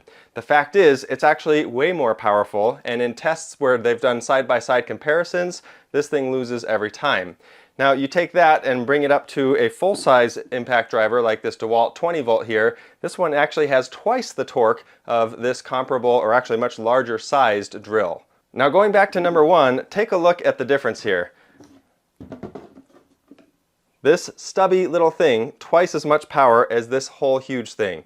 It's really no comparison. Speaking of power, in that video I showed earlier where people were complaining about me possibly stripping out the screw heads, which I was not, I was actually using this drill, the M12 Surge, which has a hydraulic or fluid-based impact mechanism, and I was using it on speed 1. What that does is it slows down the driving speed as well as the impacts per minute and makes it easy for you to have more precise control. If I wanted to go all out, I can move up to 2 or I can move up to 3 and get full power on this thing. But because I was doing some light work, I switched it over to 1, and that made it really easy for me to be in control of how far I drove those screws in. Easily the best way for me to show you how this works and why they're so powerful is for you to actually see the mechanism inside. So I've cut a little viewing hole into this heart impact driver, and take a look at what happens while it's trying to use the impact mechanism. There's an anvil inside that strikes the hammer using rotational force moving in the same direction that you're driving. Unlike using downward force, it's actually twisting the screw into place while it's driving it. Because of this design, it is way less likely to actually cause cam out, which is when your bit is slipping inside the screw head itself and causes it to strip out and round. Reason number 3 is speed. Sort of. There's some pros and cons here. When it comes to loading a bit, for example, it doesn't get any easier than that. I just throw that 1/4-inch hex bit in and I'm good to go. If I want to do the same thing over here on my drill, I've got to grab it, tighten it up into place. It's not a big deal, but it is faster to use a 1/4-inch hex bit in a driver. That said, there are definitely times when using a drill is going to be faster. There are a lot of advantages, and I will address the fact that I'm never going to stop using my drills. They have so many places where they are the right tool for the job. But in general, I'm always going to see if my impact driver is going to be the right fit for me first. The second portion of the speed side of things is that these are simple machines. This is about as complicated as impact drivers tend to get. They have maybe a few settings in one spot, and then you've got your forward, your reverse, and your trigger. That's really all there is to it. So they're easy to use. You know it's almost always going to be in the right place. If anything, you might just double check that one setting.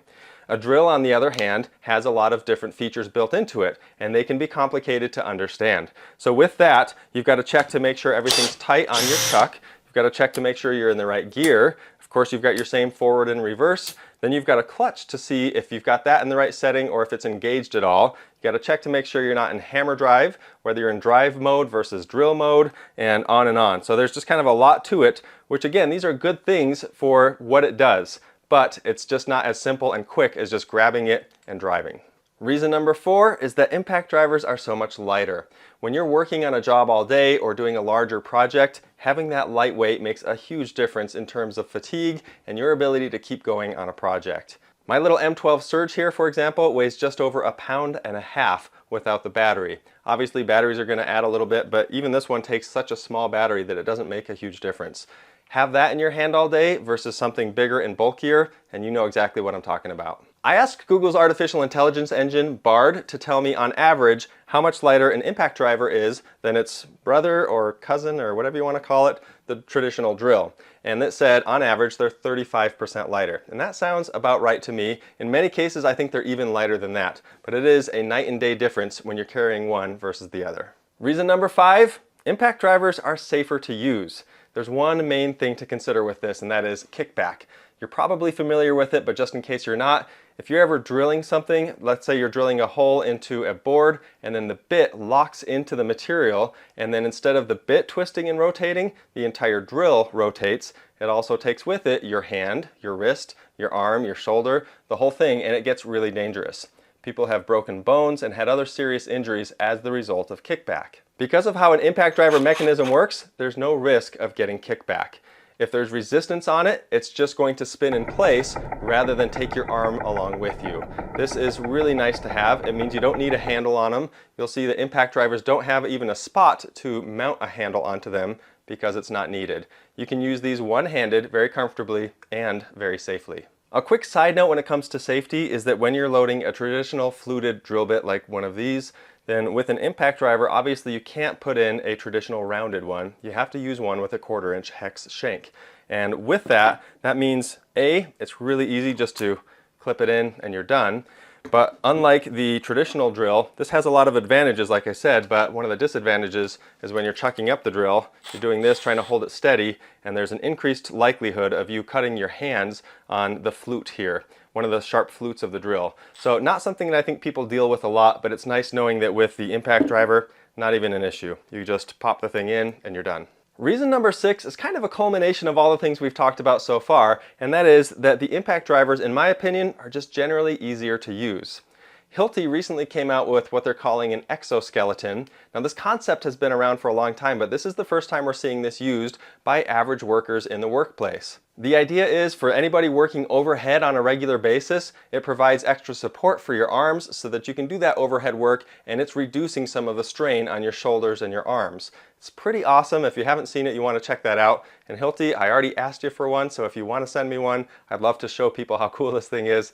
But that is an awesome technology, and I think this is kind of similar in a way where you're just doing less work. It's the tool giving you a mechanical advantage so that you don't have to use your body, your muscles, your strain to provide the power that's needed to do the job. Let's be very clear here, the drill isn't going anywhere. This is a wonderful machine, always has been, always will be. We've got your chuck that allows you to chuck up any bit from 1/16 up to 1/2 inch. You've got your clutch, your hammer mode, your drill mode, your drive mode. You've got your different gears, your sensitive trigger, all the different things that make the drill super important and really the only tool to use in certain circumstances. But with that said, anytime I can grab an impact driver, I'm going to grab that first. If it's not going to do the job, I'll move over to my drill, but this is usually my first choice these days. Impact driver versus drill. What's the real difference between these two, and when should you use one over the other? If you want to buy a drill or a driver, you're pretty much always going to find it in a combination set. Why is that, and what's the point of having both? So let's first talk about the differences between the two. The biggest difference is that the chuck on the drill spins in one direction and doesn't have any special features inside of that. It does have features on the drill itself, which we'll get to in just a moment, but the impact driver has a totally different driving mechanism than the drill itself. On the drill, you've only got two things that control the speed of this. One is the trigger itself, and most are variable speed, so they can go pretty slow like this, or full bore. And then the second one is up here, your gears. You usually have 1 or 2 gears on here. Sometimes you'll have 3 or 4, and that impacts how fast it goes and how much torque is being applied. The impact driver, on the other hand, typically just comes with the trigger. It's variable speed again, but there are no other functions with that. While this Makita only uses the trigger to control the speed, there are other brands out there, like the Milwaukee, for example, here, that has 1, 2, and 3 speed and impact settings, as well as a self-tapping screw setting.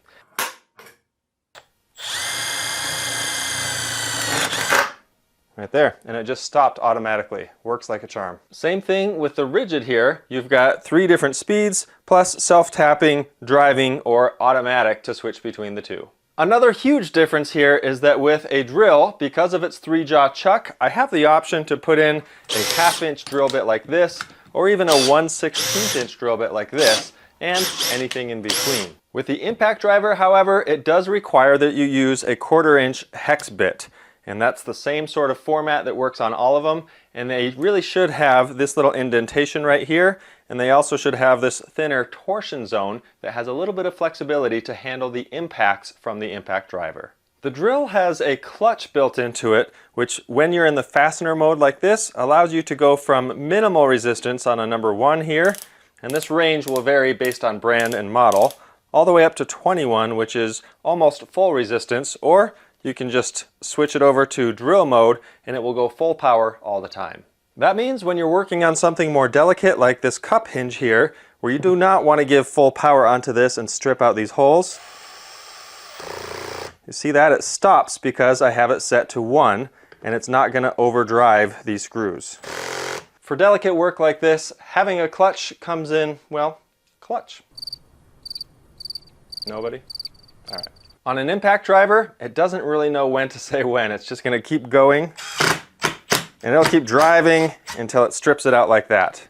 Now that hole inside there is stripped and does me no good. Not every drill has this feature, but many drills come with what's called hammer time. Hammer time! Wait, that's not right. Hammer mode, hammer mode.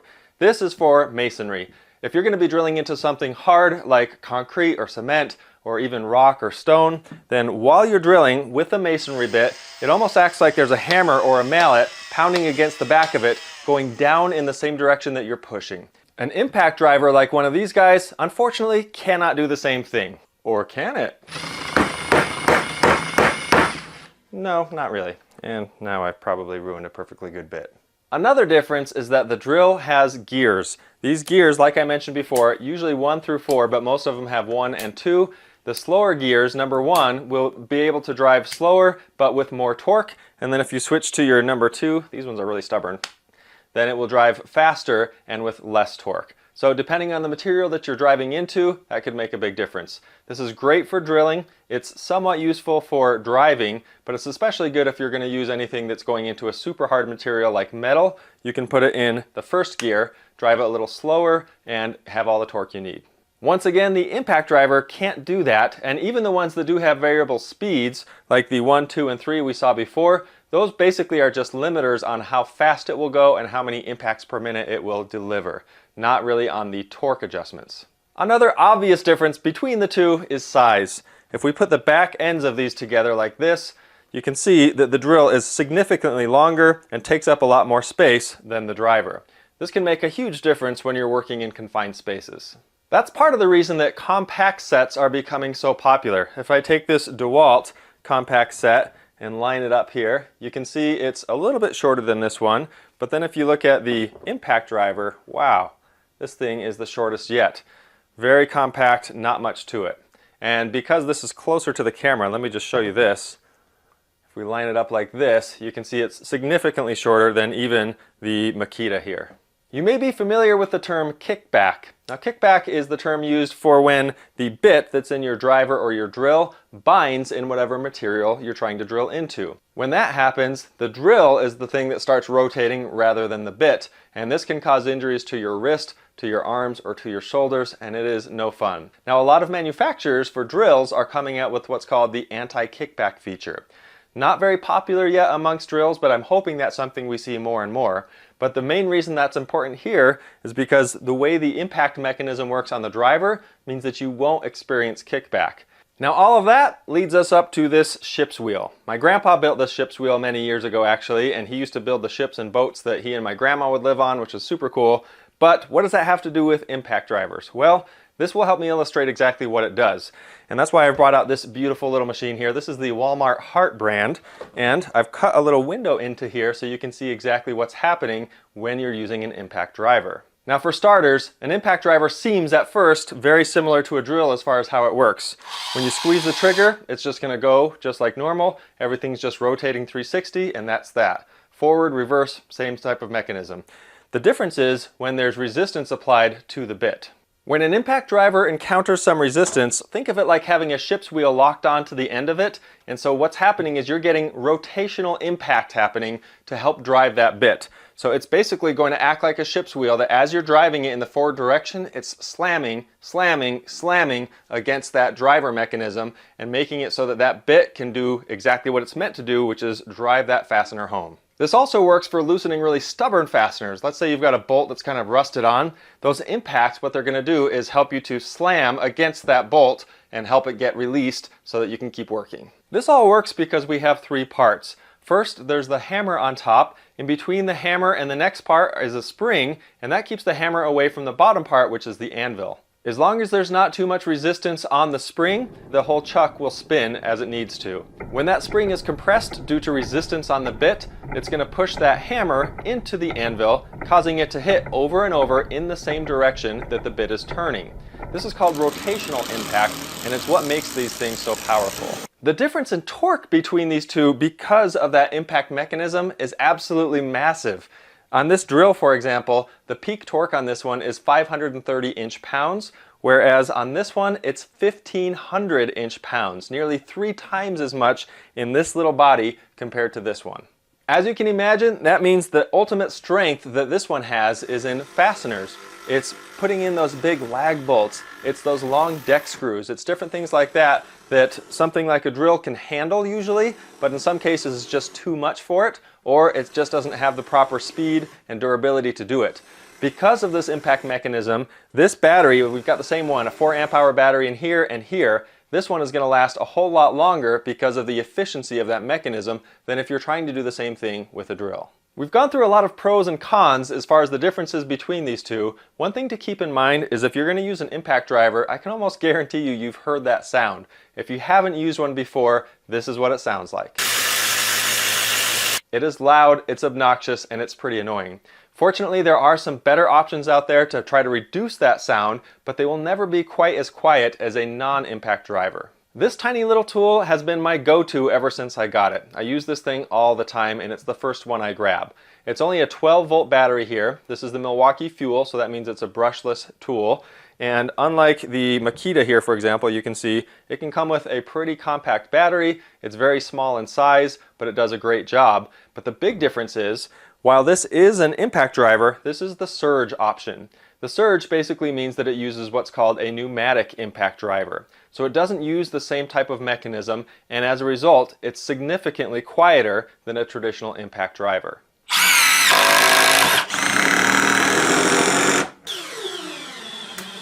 That said, as you can tell, it's still louder than a regular drill. Just as a reminder, I purchased every single one of these tools myself. There are no tool companies that are giving me money, but if you'd like to, I wouldn't mind. Anyway, everything here is just something I bought because I want to test it out. I don't care if you buy one or the other or buy nothing, but I wanted you to have my personal experience with it. While there are a lot of differences between these two, there's a lot of similarities. Obviously, they can both use bits to drill holes or to fasten. They both use the same batteries interchangeably pretty much every time. They both have a forward and a reverse, and what some people don't know about is a lock mechanism. Right now I'm in forward here. I'm switching it that way to put it in reverse, and if you put it in the middle, it's just going to lock up so you can't use the trigger at all. That's a pretty universal feature on pretty much every brand that I've seen today. Maybe most importantly though, they both smell like power. Now that we've covered the similarities and differences between these two, that should help you to determine when to use which, but generally speaking, it's pretty much in the name. If you want to drill a hole in something, use a drill. If you want to drive something in, use a driver. There are definite exceptions to this, however. Let's cover a few of those. Anytime I'm drilling a hole that's not huge and it's not in a very hard material, I'm going to go for this set right here. I can even get a fair sized bit like this, chuck it in, and drill my holes. The reason I do that is because my impact driver is typically faster to chuck things in, and it's a lighter tool. It also fits in smaller spaces, so if you just need to use an impact driver and want to take one tool on the job, a lot of times this will do the job if you've got the right bits to go with it. Bear in mind, these are impact rated drill bits. These aren't just anything that fits, but they're specifically meant to be used with impact drivers. Another application where I always reach for my impact driver to drill holes is with electrical work. That's because if I want to drill a hole through studs, I'll grab these guys. These are the Diablo bits, and they have this little self-feeding tip here. And these, in combination with this drill, do a pretty fantastic job. I can get through any 2x4s or even double-stacked 2x4s without a problem, and this thing is so light and convenient to have on my hip as opposed to a full-size or even a compact drill. Aside from those two applications that I'll typically use the impact driver for to drill holes, all the other holes I'm going to be drilling are with the drill itself. Now, I use those two applications a lot, so that's why the impact driver comes up a lot for me when I'm drilling a hole.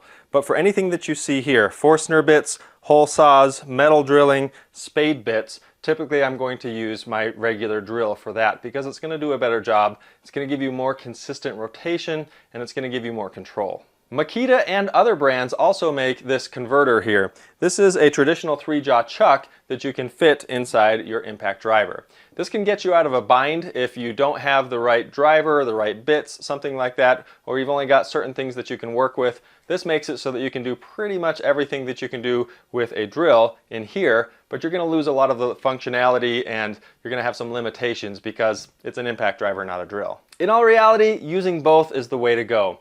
If you had to choose one or the other, then I think honestly the drill is going to be a little bit more compatible for all things, but if you're doing any sort of driving, having a driver is so much more convenient with all that torque that it provides. Now, that said, you can use both for most jobs. A lot of times I'll drill a hole with something using the drill, and then I'll use the impact driver to fasten whatever needs to be fastened into it. So they are a great team, and they work really well together. Next up, let's take a look at a couple of drills that you may not have seen before. The first one has some really specific applications. It's for installation purposes and has some really cool features by itself. And the second one kind of reads your mind. What in the world? This bizarre elephant-looking tool claims to be the most versatile drill that money can buy. I gotta admit, I'm skeptical. I don't know about this thing, but the reviews on this thing, people are raving about it. My favorite and most used cordless tool. The perfect drill for everything. The only drill you need. Am I missing something here? Let's take a closer look. No, not that close. Back it up. Sure, we'll go with that. This is the Milwaukee 4-in-1 installation drill and driver. It claims to give you unrivaled access and control, but it's not alone. As it turns out, you can buy a very similar 12-volt version of this tool from DeWalt, Bosch, Hilti, and Festool. Not only that, but Festool and Bosch both offer a powerful 18-volt version of this tool as well. Of course, each of these brands and versions has their own pros and cons, but let's take a look at what makes this genre of tool as a whole so unique. To start with, you have all these weird-looking attachments, or heads. But what can you do with all these attachments? Well, anything you want to, really. Their claim to fame is that they allow you to work in tight or difficult to reach spaces, like small cabinets, tight corners, around pipes, and even in those difficult to reach spots around the engine bay of your car. Here's a list of all the uses DeWalt lists for theirs. Drilling holes into wood, drilling holes into metal, hard to reach areas such as cabinets, window or door locks, undersink fastening clamps for hot and cold water lines, as well as hinges. Also, rough-in work for plumbing and electrical. Here are some clips that they show of this tool being used in everyday situations by both homeowners and professional contractors alike. Now bear in mind, when you use the keyless chuck that comes with this, it should be able to essentially replace a traditional cordless drill. This is not meant as a standalone item in addition to your cordless drill, but should actually be able to replace it. The same cannot be said for its use as an impact driver.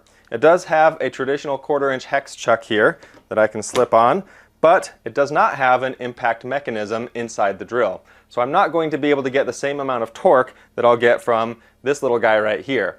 Same 12 volts, same fuel, same battery, everything like that, but this one has way more torque because of the mechanism on the inside. So is this just another gimmicky tool? I wanted to find out. So I went out and purchased the Milwaukee brand, the DeWalt brand, and the Bosch brand, so I could find out how often I would actually use these and how do they compare to each other.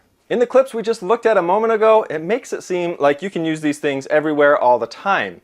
But my question is, how often do you actually find yourself in one of those obscure situations where you need to get right up into a corner or behind a pipe or something like that. Maybe it's one of those you don't know what you don't know situations. J. Cole 19 may have said it best when he said, "This is my most used tool I have. So light and versatile. Never knew how much I'd enjoy it until I had it." So let's take a look at what these come with. Each of these tools features a fairly similar set of heads and functionality. Each of the drills are pretty standard 12-volt cordless drills. They have all the features you'd expect. They each have 2 gears on top that you can adjust the speed and torque with.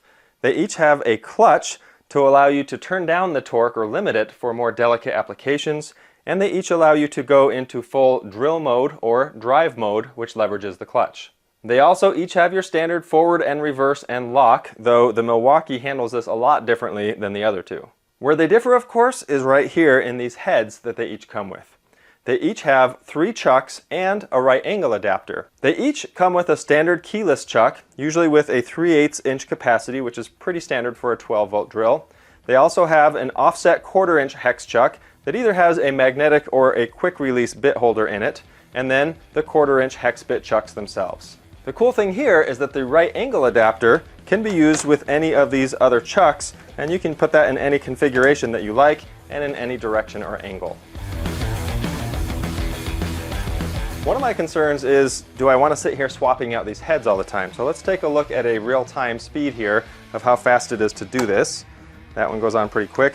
These just use a little pull-back sleeve here, which is really convenient. So they do go pretty quickly, not a big deal, but not all of these are created equal. The Milwaukee functionality is pretty much identical to the DeWalt. You do have less teeth in there, but I feel like it gives you the same amount of versatility, or at least pretty similar. I feel like that's actually the fastest one to use here with the Milwaukee. The opposite of that is the Bosch. The Bosch uses what's called a flexi-click system, and it uses a lock. So you've got a little lock icon here. Right now it's unlocked.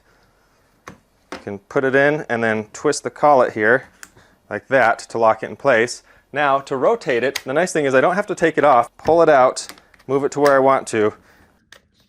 Honestly, I'm not a fan of the flexi-click system. I feel like it's just too much work and too cumbersome. So if I want to take that off and put on my keyless chuck, I'm going to find an opening and then click it in like that. It's easy to take them off at least.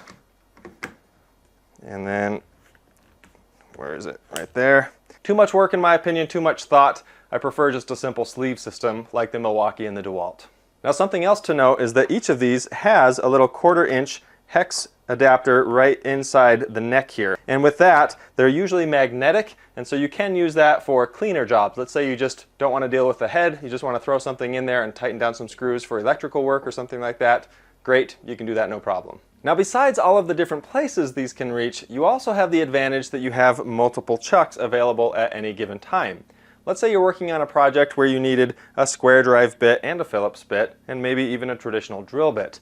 You can actually load these all up into the different devices, the different heads, and then swap those out pretty quickly as needed. So that is pretty convenient if you want to do that. But that said, I can't help but wonder, why wouldn't you just take your 1/4 inch hex, pop that out, and pop one of these in? Seems a little bit easier that way. Another situation that came to mind is, what if you need to pre-drill and then drive some screws? This could be great for that. You've got your keyless chuck here, so I can pre-drill a hole. And then I can just swap out the actual chuck, or the head, for my 1/4 inch hex. It's a little awkward, but there we go. Grab a screw and drive it in. So that works pretty great, but then the obvious question there is, most sets come with a drill and an impact driver, like these two guys here, so why not just use those two? Use my drill, and then my driver. So there is a price difference, there's a convenience difference, there's a lot of different aspects to that. So again, that's something that's up to you, what you think is best. On a related note, I keep running into this issue even while I'm trying to do this demo here. I find that this chuck, I don't have a way to loosen it. I can't just turn the body of the chuck. I have to actually take this one off, put this one on. There we go. And then I can loosen it and get the bit out. So don't leave your bits inside the keyless chuck, otherwise you're going to have to remount it to get them out. Another thing that you should be aware of is if you've got all these little parts, these little chucks and heads that you're trying to work with, it might be easy for those to get jostled around or get lost. When I'm working with my drill and driver, when I need to go, I'm just going to toss these in my bag like this, maybe grab a charger if I feel like I might need to charge those batteries on that job, and I'm good to go. That's pretty much that. When it comes to working with these guys, however, these bags are the source of quite a bit of controversy actually. Between the Bosch, the DeWalt, and the Milwaukee, and again there are others out there, you're going to get very different experiences from one to the next. If you want to do more, you're going to have to pay quite a bit more for a better experience. More on that in just a second. With the Bosch, I tried to put this back as close as I could, but honestly couldn't remember where things go and it just doesn't make sense. We've got some elastic Velcro straps. We've got one big huge one, which I suppose is for the actual unit itself. You've got the charger, you've got some fixed elastic straps here and here, and it's kind of hard to tell what's going on where. The nice thing is, it's a small bag. There's not much to it, so that's kind of nice, but it's just kind of a confusing setup here. So on this one, a lot of people have complained about this one. In fact, I saw some reviews of people saying they'd fire whoever was in charge of the bagging or packaging for this. Again, try to put it back how I found it as best I could. So you've got these little Velcro compartments over here. And these are held on really securely, the main unit is, by a couple of straps if you want it to be, and then you can put your charger and an extra battery in here. Now, the complaint that a lot of people have is that with this, because these are Velcro, things are going to rattle out, especially if you're a pro and you're throwing this in your truck and taking it into a job and that sort of thing. If you're a DIYer, I think you're most likely going to be just fine with this. It's not going to be moving too much. And honestly, I think for most pros and contractors, it's not bad. And I do like this setup. It's a lot easier to use than Bosch, where you're having to find little spots for everything and see what fits where. So not a bad setup, but better still is what DeWalt has done here. We've got our wide mouth bag, and in here you've got compartments for everything.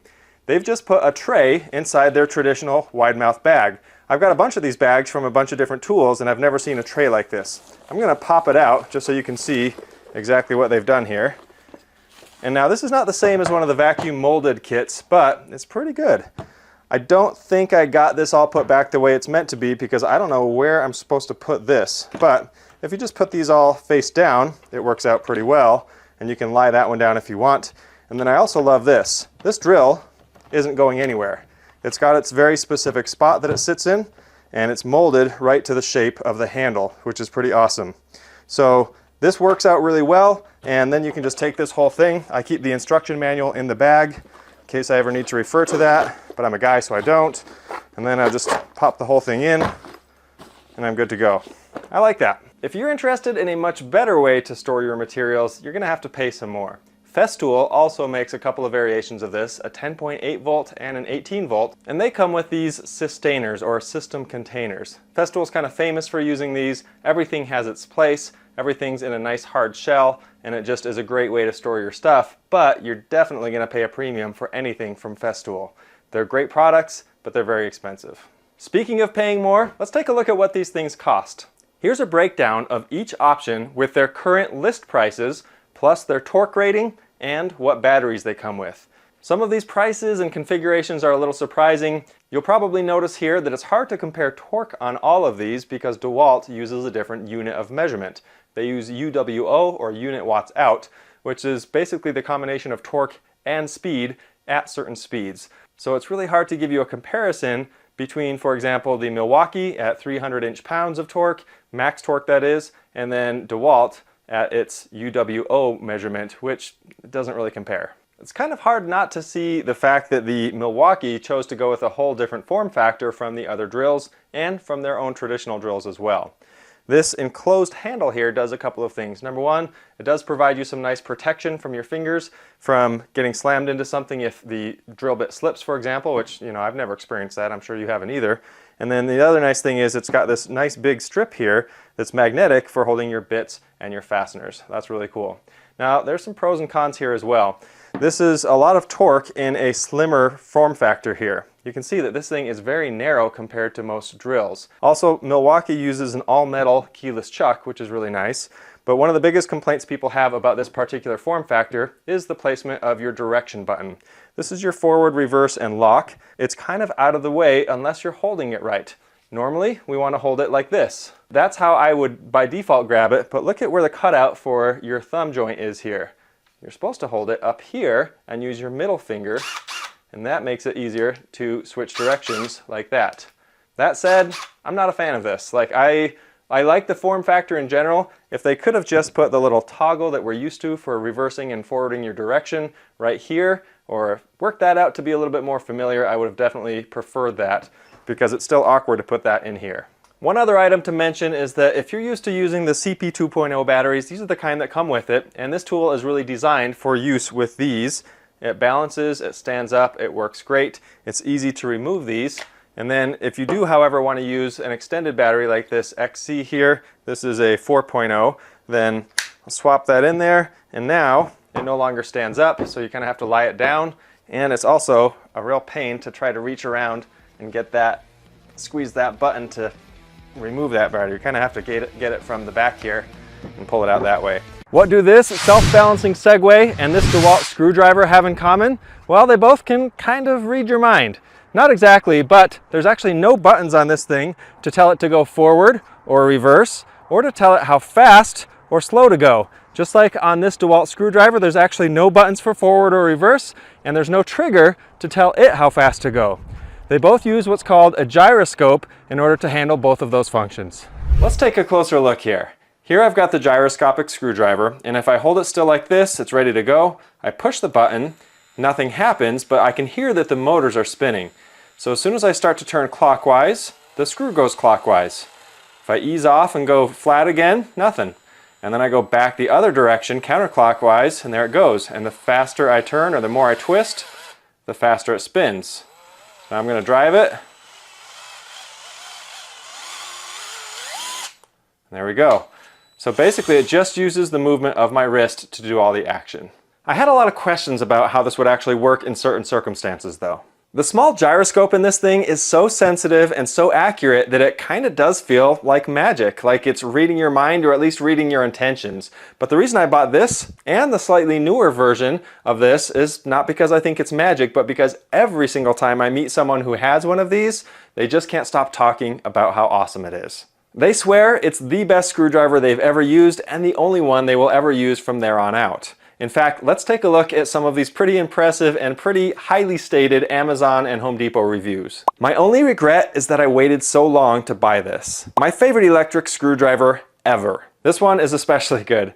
This one says, once in a rare while, you run into something so wonderful, you're just blown away. This is one of those tools. It is the perfect balance between function, size, power, cost, and user interface. It is now my go-to screwdriver. I just look for things to use it on. So recently when I met yet another person who has one of these and was telling me how amazing it was, I said, that's it. I'm buying one of these things. I'm gonna try it out. And just to be clear, no sponsors in this. Nothing in here is paid for in any way, shape, or form. So I just wanted to get my hands on one of these and see what it was like. The layout on this tool is really incredibly simple. There's not much to it. Here we have what's called the motion activation trigger. And when you squeeze it, the motor is on. You can hear it humming, but nothing engages. Like we saw before, whichever way you turn it, the 1/4-inch hex driver will go. More rotation equals faster spinning. The biggest question I had was whether or not this would work when you're upside down, diagonal, or backwards. And the answer is yes, it works perfectly in any of those situations. What happens is every time you hit this button, it basically resets to 0 for the gyroscopes. So I can be holding it like this direction, nothing happens until I twist. I can be holding it this direction, opposite of that. Same thing. So it works in every orientation. Squeezing these two side buttons here allows you to turn this into a pistol grip. So you can use it like a traditional drill layout, or squeeze them again, rotate it back, and you've got an inline driver again. This is particularly handy if you're doing installs in maybe some tight spots, or you've got some narrow openings that you've got to work with. There are 2 LEDs in front to illuminate your work area, and it features a 15-step clutch right here as well, so that you have precision control over the torque. If you're not familiar with how the clutch system works on a drill, I've got a great video right up here explaining that, as well as 4 other common features on cordless drills. And there's also an illustrated guide that I put together so that you can see a quick kind of cheat sheet of how each of those work. You can check that out using the links in the description below, or you can click on the little shopping icon down in the lower left corner. Almost every drill and driver has a lock function, so if you put the forward reverse button right into the middle, then it locks the trigger and prevents it from moving anywhere. This one actually has the exact same feature. It's laid out a little bit different, but we've got this little switch right here. When you push that up, you can't squeeze the trigger and it won't waste any battery. Speaking of not wasting batteries, this one comes with a small little 8-volt battery. This is totally rechargeable, and one of the downsides of this thing, in my opinion, is that this is kind of older tech. This particular battery takes about 1 hour to charge, which is a pretty long time for such a tiny little battery. I would think they could probably charge the thing in about 10 or 15 minutes.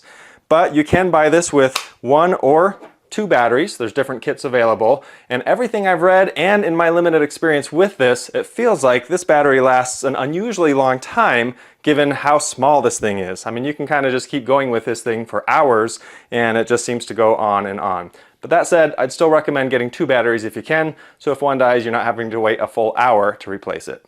Also, right here on the device itself, it's got a little fuel gauge to let you know exactly what your battery's at. So when I squeeze that button, it shows I got a full battery here and I'm good to go. One thing that kind of surprised me is how very popular this particular device is in certain groups, in professions and hobbies. So for example, a lot of electricians just love this thing because it's so convenient. Another profession that's big on this one is HVAC professionals.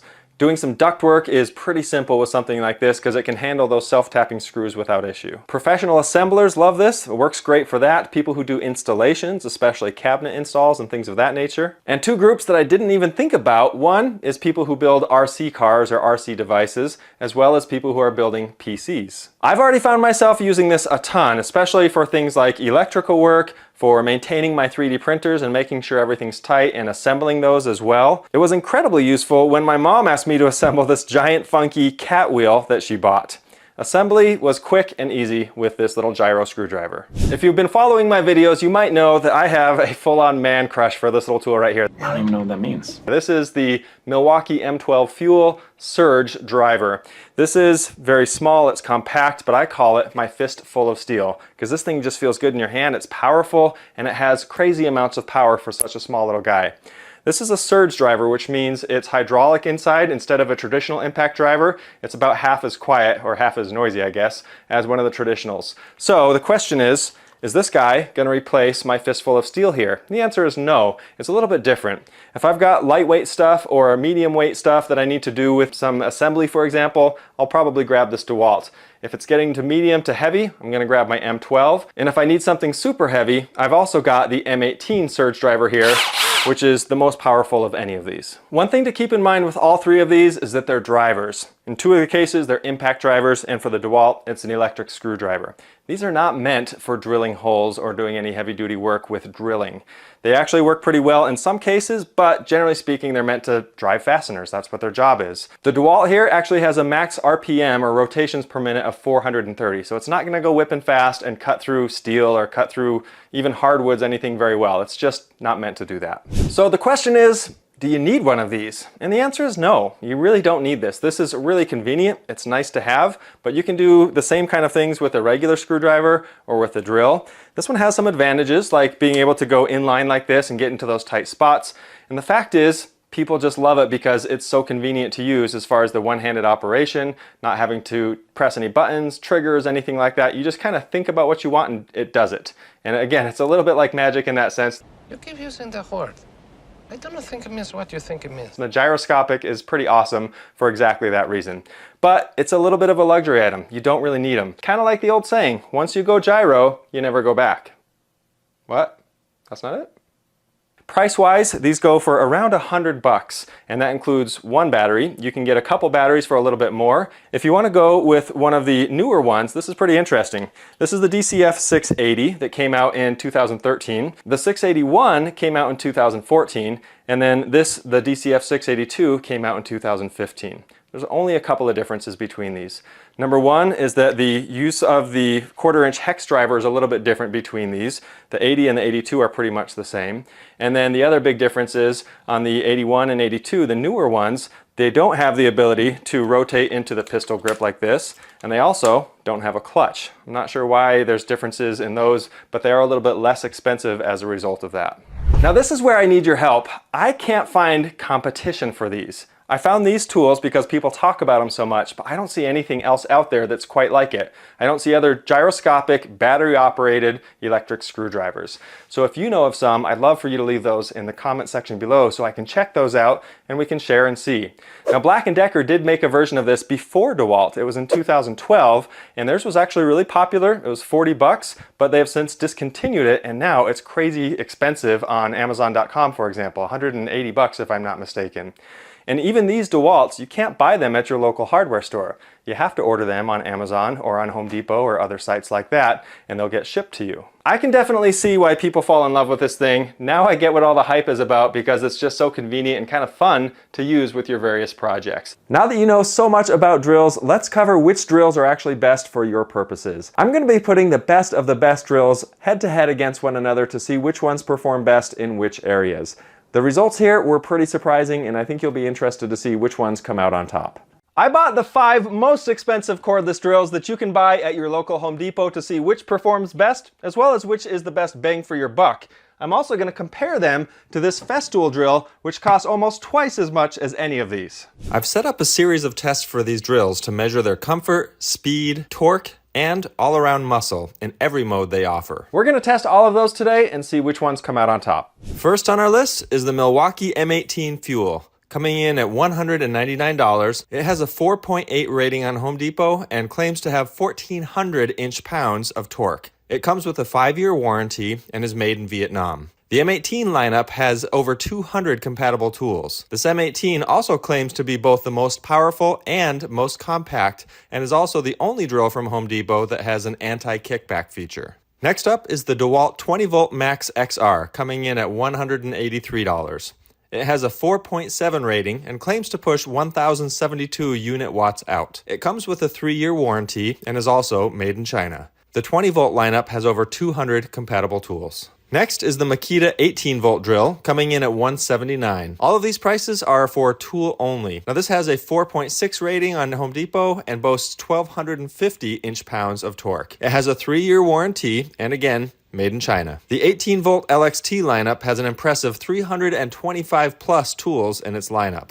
Next, at $129 is the Ryobi 18V drill, with a rating of 4.8. It has 750 inch-pounds of torque, and the Ryobi has a 3-year warranty. It's also, you guessed it, made in China, but the Ryobi One Plus lineup has over 280 products. Our last and least expensive Home Depot drill is the Ridgid at just $126. And it should be noted that Ridgid does actually make a more powerful drill than this, but they don't sell it in their retail stores. It has a 4.4 rating, the Ridgid has 800 inch-pounds of torque, and it's the only brand at Home Depot with a lifetime service agreement. That covers batteries and the drill. This drill is made in China, and Ridgid has over 60 compatible 18V tools. Our comparison drill today is the Festool 18.4, which comes in at a whopping $385. It features anti-kickback, swappable heads, and an upgraded system container or sustainer. The Festool has up to 663 inch-pounds of torque and a super impressive 3,600 RPM with 57,000 hammer blows per minute. It has a 3-year comprehensive warranty, and this drill is made in Europe. Festool carries more than 22 compatible power tools. Here's a quick snapshot of our 6 drills for comparison, ranging from $126 to $385. I've highlighted the highest numbers in green and the lowest numbers in red. Our first test is a blind grip test. For this, I invited 4 of my friends of various heights and hand sizes, as well as my awesome wife, out to my shop and had them each don the danger goggles. I had them do a blind comfort test with all 6 drills. None of the guys had a clue what brands they'd be testing, and they each rated the drills based on comfort, balance, and the weight in their hands. My wife was the only one who even knew what brands she'd be blindly testing, maybe because I left them on the floor by the foot of our bed for like a month. Whoa, the Festool was last? Yeah. But even she was surprised when the Festool, the most expensive, was her least favorite. My buddy Doug here unknowingly ordered them exactly from least expensive to most expensive, with the cheapest being the most comfortable. When everyone had completed their testing, I added up the numbers to see which ones got the highest ratings. Ryobi was actually rated most comfortable, followed closely by Ridgid, with Makita coming in 3rd and Festool and DeWalt tying for 4th, leaving Milwaukee dead last. I suspect that the Ryobi and Ridgid rank so well because of what we'll see next. Each of these drills with their batteries weighs between 4.6 and 5 pounds, but the Ridgid and Ryobi weigh less than all of the others. In order from shortest to longest drill, we have the Milwaukee at just under 7 inches, the Makita just over 7, the Rigid and Ryobi at 7.5, the Festool at 8 1/4, and the DeWalt is the longest at 8 3/8. You can see the combination of weight and length that likely play into why the Ryobi and Rigid drills were rated most comfortable to hold. It should be noted that all batteries for these tests are 4 amp hours unless the brand doesn't make that size, in which case I used a 5 amp hour battery. Next, I wanted to test the lights since these varied quite a bit from drill to drill. The Milwaukee light produces 48 lux and stays on for 9 seconds. The DeWalt has 3 light settings, 74 lux, 570 lux, and an incredible 2,285 lux flashlight mode that can be left on. The regular light stays on for 20 seconds. Makita has a 131 lux light that stays on for 10 seconds. Ryobi's also stays on for 10 seconds and measures 117 lux. Rigid's 10-second light measures 161 lux. And finally, Festool's 73 lux light stays on for 5 seconds, but it can also be put in flashlight mode as well. When it comes to lighting, DeWalt really wipes the floor with all of the other drills. Their light is literally 14 times brighter than the next brightest drill, and both DeWalt and Festool's flashlight function could certainly come in handy. When it comes to noise, I tested every drill at full power and with the clutch engaged. Every drill except the Milwaukee ran between 84 and 86 decibels at full speed, with the Rigid being the quietest. The Milwaukee runs at a whopping 92 decibels, making it the loudest. The clutches range from 106 to 109 decibels, with the Rigid being the loudest, but the DeWalt and Festool drills actually turn off when the clutch limit is reached, so there's no annoying grinding sound at all. Because of the level of noise these machines produce, hearing protection is definitely recommended. When I measured the RPM of each drill at its fastest and slowest, none of the drills actually went as fast as they claimed, but they were all within about 5%. The slow speeds range from 24 to 68 RPM, with Ryobi and Rigid being the least capable of going slow. The takeaway on speed is that the high speed or high RPMs for each of the drills from Home Depot was really pretty comparable. Festool, on the other hand, blows everybody out of the water with how fast their drill spins. Next, we're going to time how long it takes to put on a traditional belt versus a Groove Life belt. And if you haven't heard of Groove Life, they have some of the coolest products that I literally wear on my person every single day. But let's give a test to our old trusty leather brown belt here. This is the standard stuff. Here we go. And in through the loop, 3.75 seconds. So that's the normal amount of time it takes to put on a traditional belt. This is my Groove Life belt that I wear every day. Watch this. That's it. That easy. 0.37 seconds. And it's the same thing when you want to take it off. You just push them against each other like this, and it's off. You can also get way more than just belts at Groove Life. They make wedding rings, watch bands, AirPods Pro cases like this one that I use every single day, and honestly, about the coolest wallets that you'll ever see that make it really easy to grab whatever card you want. It's time to bring your belt into the 21st century. Head to groovelife.com/learn-to-DIY and use promo code LEARN-to-DIY for 20% off all Groove Life products. One last time, that's promo code LEARN-to-DIY for 20% off your order. And as always, you can find the discount URL in the video description below. Next up, I tested the torque while in the lowest clutch setting. This should produce very little torque, and since my digital torque meter requires a certain threshold of torque to even register, all of the drills showed 0, which is great, except for DeWalt. DeWalt output as much as a whopping 231 inch-pounds of torque, even while in the lowest clutch setting. Now that may sound kind of cool, but it's not. This DeWalt simply should not be used for any delicate driving requirement, as it's extremely aggressive all the time. I attempted to measure the max torque for each drill, but the measurements were inconsistent, so I wouldn't claim these numbers are accurate, but look what happened when I started testing the Makita. 513, look at that. We got a recorded one. What is it doing? Don't know why it's doing this. Killed the battery or something? Okay, it won't work anymore. Like at all. This tool seems to have died. Okay, we killed our first drill. That didn't take long. I'll try another battery since I've got plenty of these. This drill is completely dead. I just completely killed it just like that. That is ridiculous.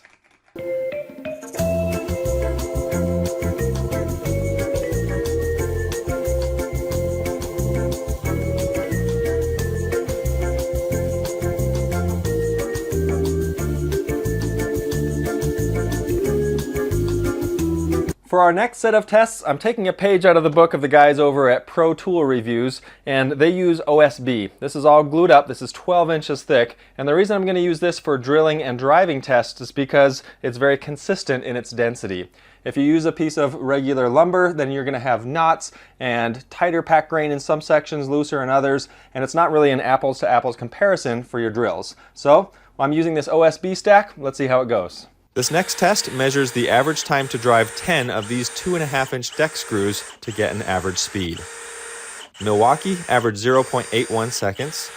DeWalt was close behind with an average of 0.83 seconds. Makita was the slowest yet at 0.92 seconds. Ryobi came in second slowest so far at 0.86 seconds. Rigid takes the second slowest spot at 0.89 seconds. And Festool smokes everyone with a 0.63 average. This is where Festool's drills really shine. So Festool cleaned up on this one, followed by Milwaukee, DeWalt, Ryobi, then Rigid, with Makita bringing up the rear having the slowest times. Now we're driving 6-inch lag bolts, and these results were very different. Milwaukee averages 1.93 seconds per screw. Wow, butter. This is DeWalt in third gear. I don't think it'll work, but let's try. I am wrong. DeWalt is averaging 2.32 seconds. Makita, 2.21 seconds. Ryobi comes in at a horribly slow 5.93 seconds, 3 times slower than the Milwaukee. Rigid is at 2.47 seconds. Okay, this is the Festool in fourth gear. Go down through the gears just to make sure. No. Third gear. No. Second gear. And Festool is second slowest this time with 4.28 seconds. I would have guessed that the deck screw and 6-inch lag screws would have similar results, but the torque required to drive these bigger, longer screws really came into play.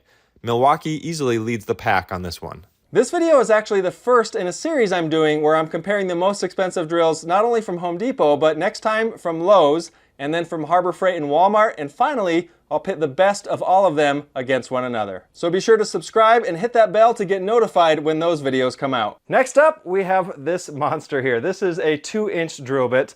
It's got a single blade right here that does all the cutting, and we're gonna see if we can get these drills to drill through. I'm doing all of these in first gear to keep things consistent because this is a monster hole to try to cut through. Let's see how it goes. Festool knocked it out in 13.2 seconds. Rigid made it through in 13.4 seconds. Ryobi did the job slowest at 14.7 seconds. Makita was quick at 12.6 seconds. But DeWalt was quickest at 12.5 seconds. And the Milwaukee ties for third with 13.2 seconds. They all handled that, honestly, quite easily. None of them struggled, and it did a pretty great job with every one of them. With the exception of Ryobi, which was much slower than the others, this one was an easy job for all of them. Maybe that's why that drill bit cost $49. On this test, we're gonna use a digital torque meter right here in between the drill and this massive 1/2-inch lag bolt here.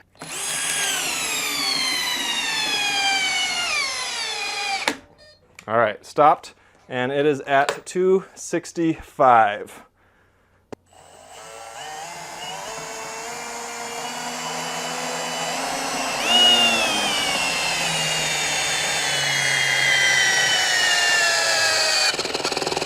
Oh, wow, that was interesting. Okay, I see our reading here is at 425.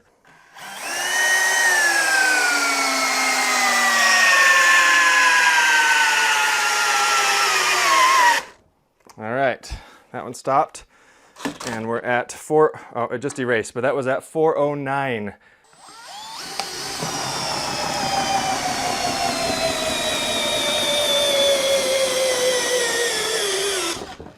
Okay, 371 is our reading on that one.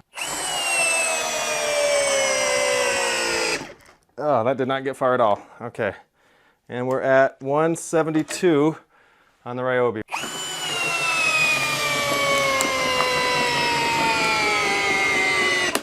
All right, stopped at 239. The big players really came through on this one, with Milwaukee, DeWalt, and Makita all producing way more torque than the others. Once again, Ryobi has the weakest showing, while Milwaukee shows the most power. Just in case you were wondering, this is what the top 4 or 5 inches of this board is looking like. Definitely seen better days, but kind of fun. Okay, true story. My daughter made Muddy Buddies today, and I had it in this cup just off camera here, and all these chips are flying all around. And so now I'm not sure what's Muddy Buddy and what's wood chips. And I kind of figure I've eaten a lot of sawdust and wood chips in my life, so chocolatey with a hint of Douglas fir. I like it. Next up, we're going to test out our hammer drill mode by using these brand new masonry bits. Festool brings its A game with a super speedy 11.2 seconds. Milwaukee isn't far behind at 12 seconds. DeWalt is right behind that with 12.2 seconds. Makita takes more than 3 times as long as the others with a horrible time of 40.2 seconds, a major failure here. Ryobi is the second slowest with 15.1 seconds. Rigid takes nearly as long, needing 14.4 seconds. Didn't smash my fingers. That's amazing. Considering that each drill had a brand new identical drill bit, Makita's hammer drill function was absolutely embarrassing here, while Festool smoked past the competition. Our final test is all about strength. I've got 124 pounds on this tray, which is hooked up to a strap, which is hooked up to a winch, and then I'm gonna see if the socket on this Festool can pull all of this weight up. Whoever can pull the most weight wins. No problem. Okay, so 145 is the max on the Festool. For the Milwaukee, I had to go get every weight I owned, and I just kept adding more. You cannot stop this thing. I'm wearing soft-toed shoes like a moron. 300 pounds. Yeah, this seems safe. Totally. 374 pounds with zip ties and weird cables on a wooden contraption. What could go wrong? Oh my gosh, it's still going. Oh, I think it's done. Ugh. Okay, you're seeing this, 420 pounds that this thing did. I think that's about its limit right here because it's struggling to do it, but it's doing it. And I am so afraid to put any more weight on here, so we're calling it at 420. Here is the DeWalt. Oh, don't fall. I heard a weird clicking. Didn't sound good, but it did lift it. Okay. This is doing basically the exact same thing as the Milwaukee. I'm impressed. The DeWalt also got 420 pounds. Okay, here's the Makita, also at 420 pounds. Let's see if it can lift it and keep up with the competition. Okay, here we go. Oh, wow. It's doing it. Oh, crap. Okay, thanks to a neighbor of mine who has actual muscles, I was able to get these incredibly large 100-pound dumbbells. So we're now up to 430 pounds. Let's take a look. Here's the Makita. Let's see what it can do. It lifted it, but it can't keep it. Okay, this is crazy. All 3 of them have topped out at 420 pounds. So Makita, DeWalt, and Milwaukee, all the same weight. 420 is their max torque that they can lift with this thing. Kinda, and it won't go. Okay, I'm gonna say that's its limit right there. We'll go 120 on the Ryobi. Nope. Interesting, the Rigid and the Ryobi both topped out at 120 pounds.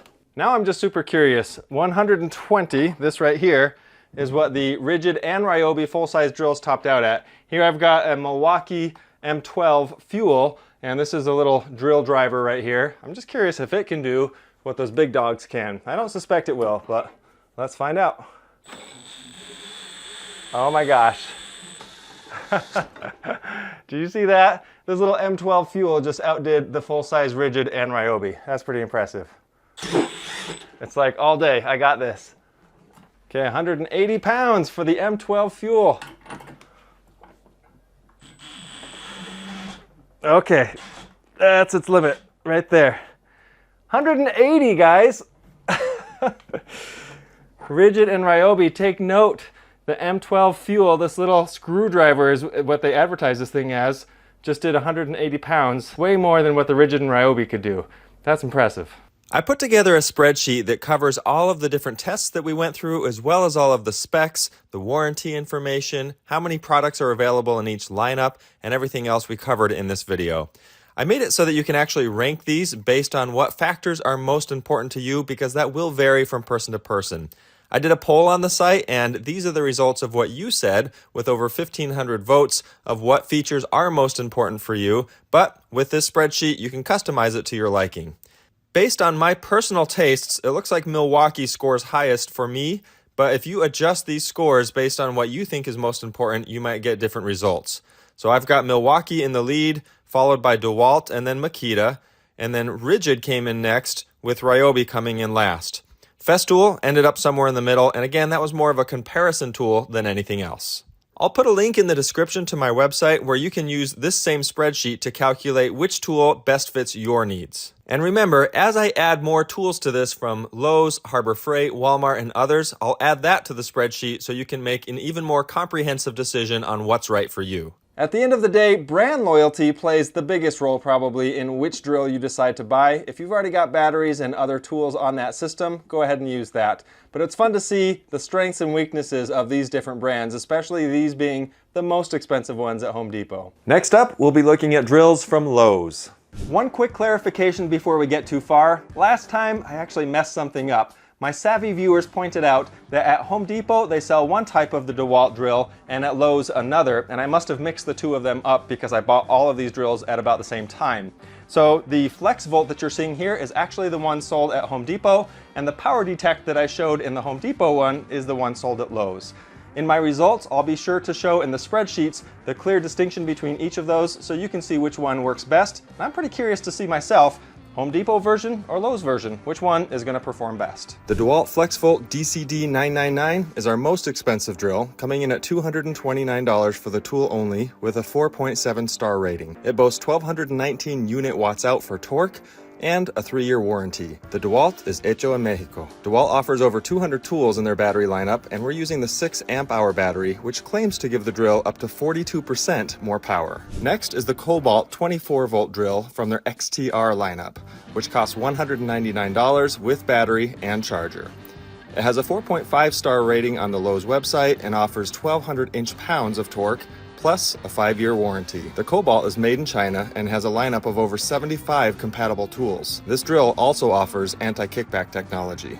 Next is the Flex 24 volt coming in at $159 for the tool only. But I bought this drill with a 6 amp hour stacked lithium battery for $279. The Flex has a 4.8 star rating and offers a massive 1,400 inch-pounds of torque. Best of all, it has a default 5-year warranty, but until the end of this year, again, if you register it within 30 days, you get a lifetime warranty on the tool, battery, and charger. Flex is also made in China and has over 70 compatible tools. It has anti-kickback technology and an insanely powerful battery. Next is the Bosch coming in at $149 for the tool only with a rating of 4.8 stars and an impressive 1,330 inch-pounds of torque. It has a 3-year warranty and it's made in Malaysia. Bosch's lineup has over 180 compatible tools, and this drill has kickback control, a built-in level, and optional tool tracking tech. Last up is the Craftsman, costing only $99 for tool only with a user rating of 4.8 stars. It has a 340 unit watts out torque and a 3-year warranty.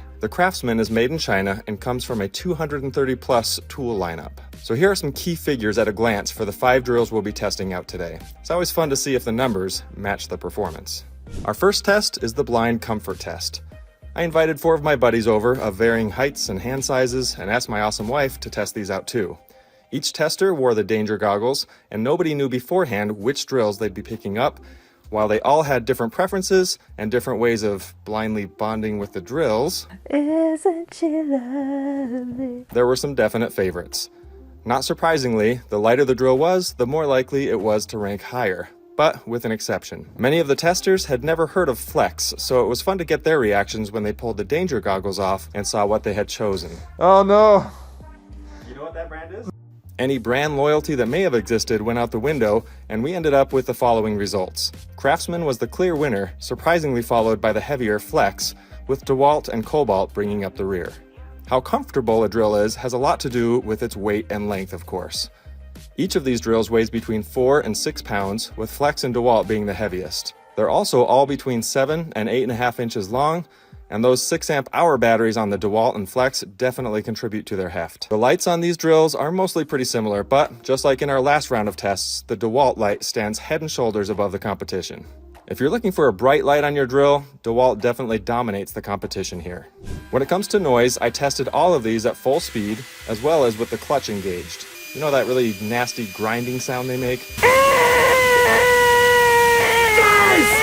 So at full speed, they range from 84 to 100 decibels, with the Bosch being the loudest.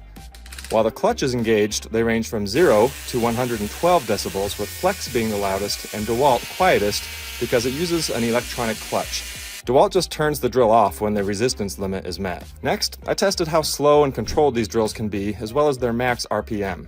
They range from 20 to 44 RPM at their slowest, with the Cobalt being least capable of going slow, and at their top speed, they range from 1680 RPM to 2012 RPM. Now sadly, every single one of these is slower than advertised.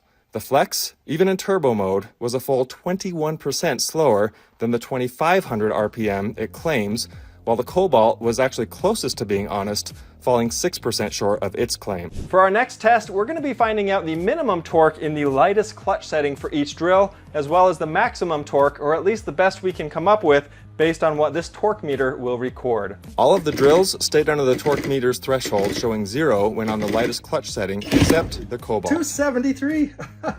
I cannot believe this. Cobalt put out as much as 273 inch-pounds, even at its lightest settings. Otherwise, it was zeros across the board, which is a good thing. Anybody else love this soft licorice? I can't seem to get enough of this stuff. It's super good. Anyways, on with the testing. Max torque for the DeWalt was 526 inch-pounds. For the Cobalt, it was 321 inch-pounds. The Flex got up to 355 before it started doing this. Whoa, okay.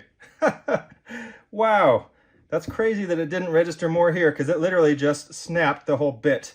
A couple of times. Seriously? Oh my gosh. Apparently, the other drills got jealous, so Bosch pulled a 499 before starting on a bit-breaking spree of its own. Whoa, and there it goes. Another broken bit. You guys, this is bonkers. Again. All right. There it goes.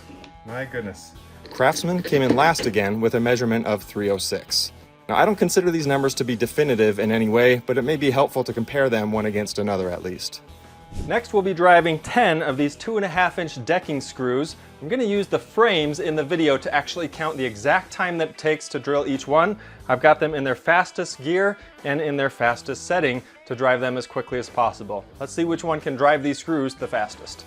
DeWalt moved quickly with an average time of just 0.97 seconds. Cobalt was a good deal slower at 1.14 seconds. Flex was the fastest yet at just 0.77 seconds. Bosch came in at 1.03 seconds, putting it in third place. And Craftsman, as usual, was the slowest with a speed of 1.2 seconds per screw. Flex definitely dominated on this test, with Cobalt and Craftsman lagging way behind. I then drove 4 6-inch lag screws into the OSB ply and took their average time. Once again, DeWalt made quick work of it, coming in at 2.59 seconds. Cobalt actually beat DeWalt here with a time of 2.23 seconds. Flex, however, killed everyone with a 1.47 second time. That is fast. Bosch also beat DeWalt with a 2.3 second time. And Craftsman, well, Craftsman struggled, but got it done in last place with 2.93 seconds. Once again, Craftsman comes in last and Flex comes in first. Just like I did with these drills in the Home Depot video last time, I'll be giving you all of the results in spreadsheets and tools that will allow you to prioritize which features are most important to you so that you can decide which one makes the most sense from all of the Lowe's tools that we'll show today. Next up, the beast. This is a 2-inch diameter hole, and this drill will actually use this one single blade right here to remove all the material. As you can imagine, a 2-inch hole by, let's say, maybe 4 inches deep, that is a lot of material to remove. It's going to make a huge mess, but it puts these drills to the test. Let's see how they perform. DeWalt made light work of it with a time of 11.4 seconds. Cobalt wasn't too far behind at 12.6 seconds. Flex flew by everyone again with a crazy speed of 9 seconds flat. Bosch is now the slowest with a time of 14.8 seconds, but here comes Craftsman with an even slower 16.9 seconds. Are you starting to notice a pattern here? For our next test, we're going to be using this 10-inch lag bolt. It's a 1/2 inch wide, and I've pre-drilled some 1-inch deep holes to get them all started. We'll use the torque meter to see what the torque peaks out at while all of these drills are in first gear. DeWalt got most of the way down and registered 462 inch-pounds. Cobalt drove it pretty far too and had a torque of 251. Flex drove it in the furthest and had a torque of just under 500 inch-pounds. Bosch just kept going and going and going and going like forever. Racking up those inch-pounds and then going some more. Holy moly. But eventually, this started happening. 425. When all was said and done, it did an impressive job with 443 inch-pounds. The Craftsman didn't make it nearly as far and had a total torque of 239 inch-pounds. Now, you know that pattern I keep mentioning? Well, here it is again. But this time, there's a definite top 3 and bottom 2. Next, we're testing the hammer drive functionality on each of these drills. We're going to be using a 1/2 inch brand new masonry bit, and we're going through 1.5 inches of concrete paver. Another update for the testing scenario I'm using here, I'm going to be using the same 1.5 inch thick paver to do all of the drills that I did in the Home Depot video, the first one, and I'll update the results in the spreadsheet so that you can see an apples to apples comparison with those and in all of the drills that I'm comparing. DeWalt once again starts things off strong with 7.5 seconds. Cobalt wasn't far behind with a time of 7.9 seconds. Flex, yet again, Flex is on the competition with just 5.3 seconds. But Bosch was actually close behind Flex at just 5.8 seconds. Also quick, dang. In not so surprising news, Craftsman comes in last again at 9.7 seconds. With all this predictability happening, I'm pleased to announce that the next test will definitely break the mold and provide some surprising results. But first, I need to change my drills out of hammer mode and into which mode again? If you're like most of us, remembering what all of the different features are on the drill and how to use them properly can be a little bit tricky. That's why I've created an illustrated guide to walk you through the cordless drill features. I'll put links to that in the description below, or you can check out that little shopping bag in the corner and you can get directly to it from there. Before we get to our final test with this rig here, this is just a reminder that this is the second in a series of 3 videos, plus a 4th overall who wins everything kind of video. And we've already done Home Depot, we're doing Lowe's, and next time we're gonna be doing Harbor Freight and Walmart drills. I've also put links to these specific models that are shown here using the shopping cart icon that you can see down in the right corner, as well as links in the description below. If you can't find them in one place, check the other. They're gonna be there either way. Our final test is the shear power test. With this one, we're basically gonna be lifting up as much weight as we can. We're gonna use this very secure and stable rig here to do that. And we're gonna start with the Craftsman. Okay, 39 pounds, no problem.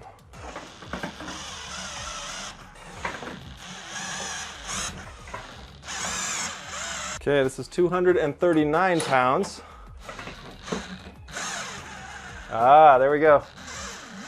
It lifts and then fails. Yeah, can't do that. That's about where its max is. We'll put it there. So this is 239 pounds for the Craftsman. Not bad. Okay, we'll attempt that same 239 pounds with the Cobalt.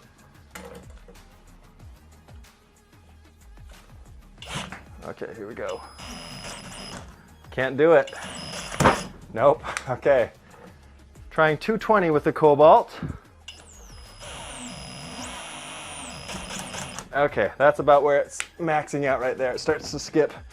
Okay, 220 pounds for the Cobalt drill. Okay, we're gonna start out with 220 for the Bosch. I think it should handle that no problem. Let's just make sure. Whoa, okay. It handles it, but it goes in reverse really easily.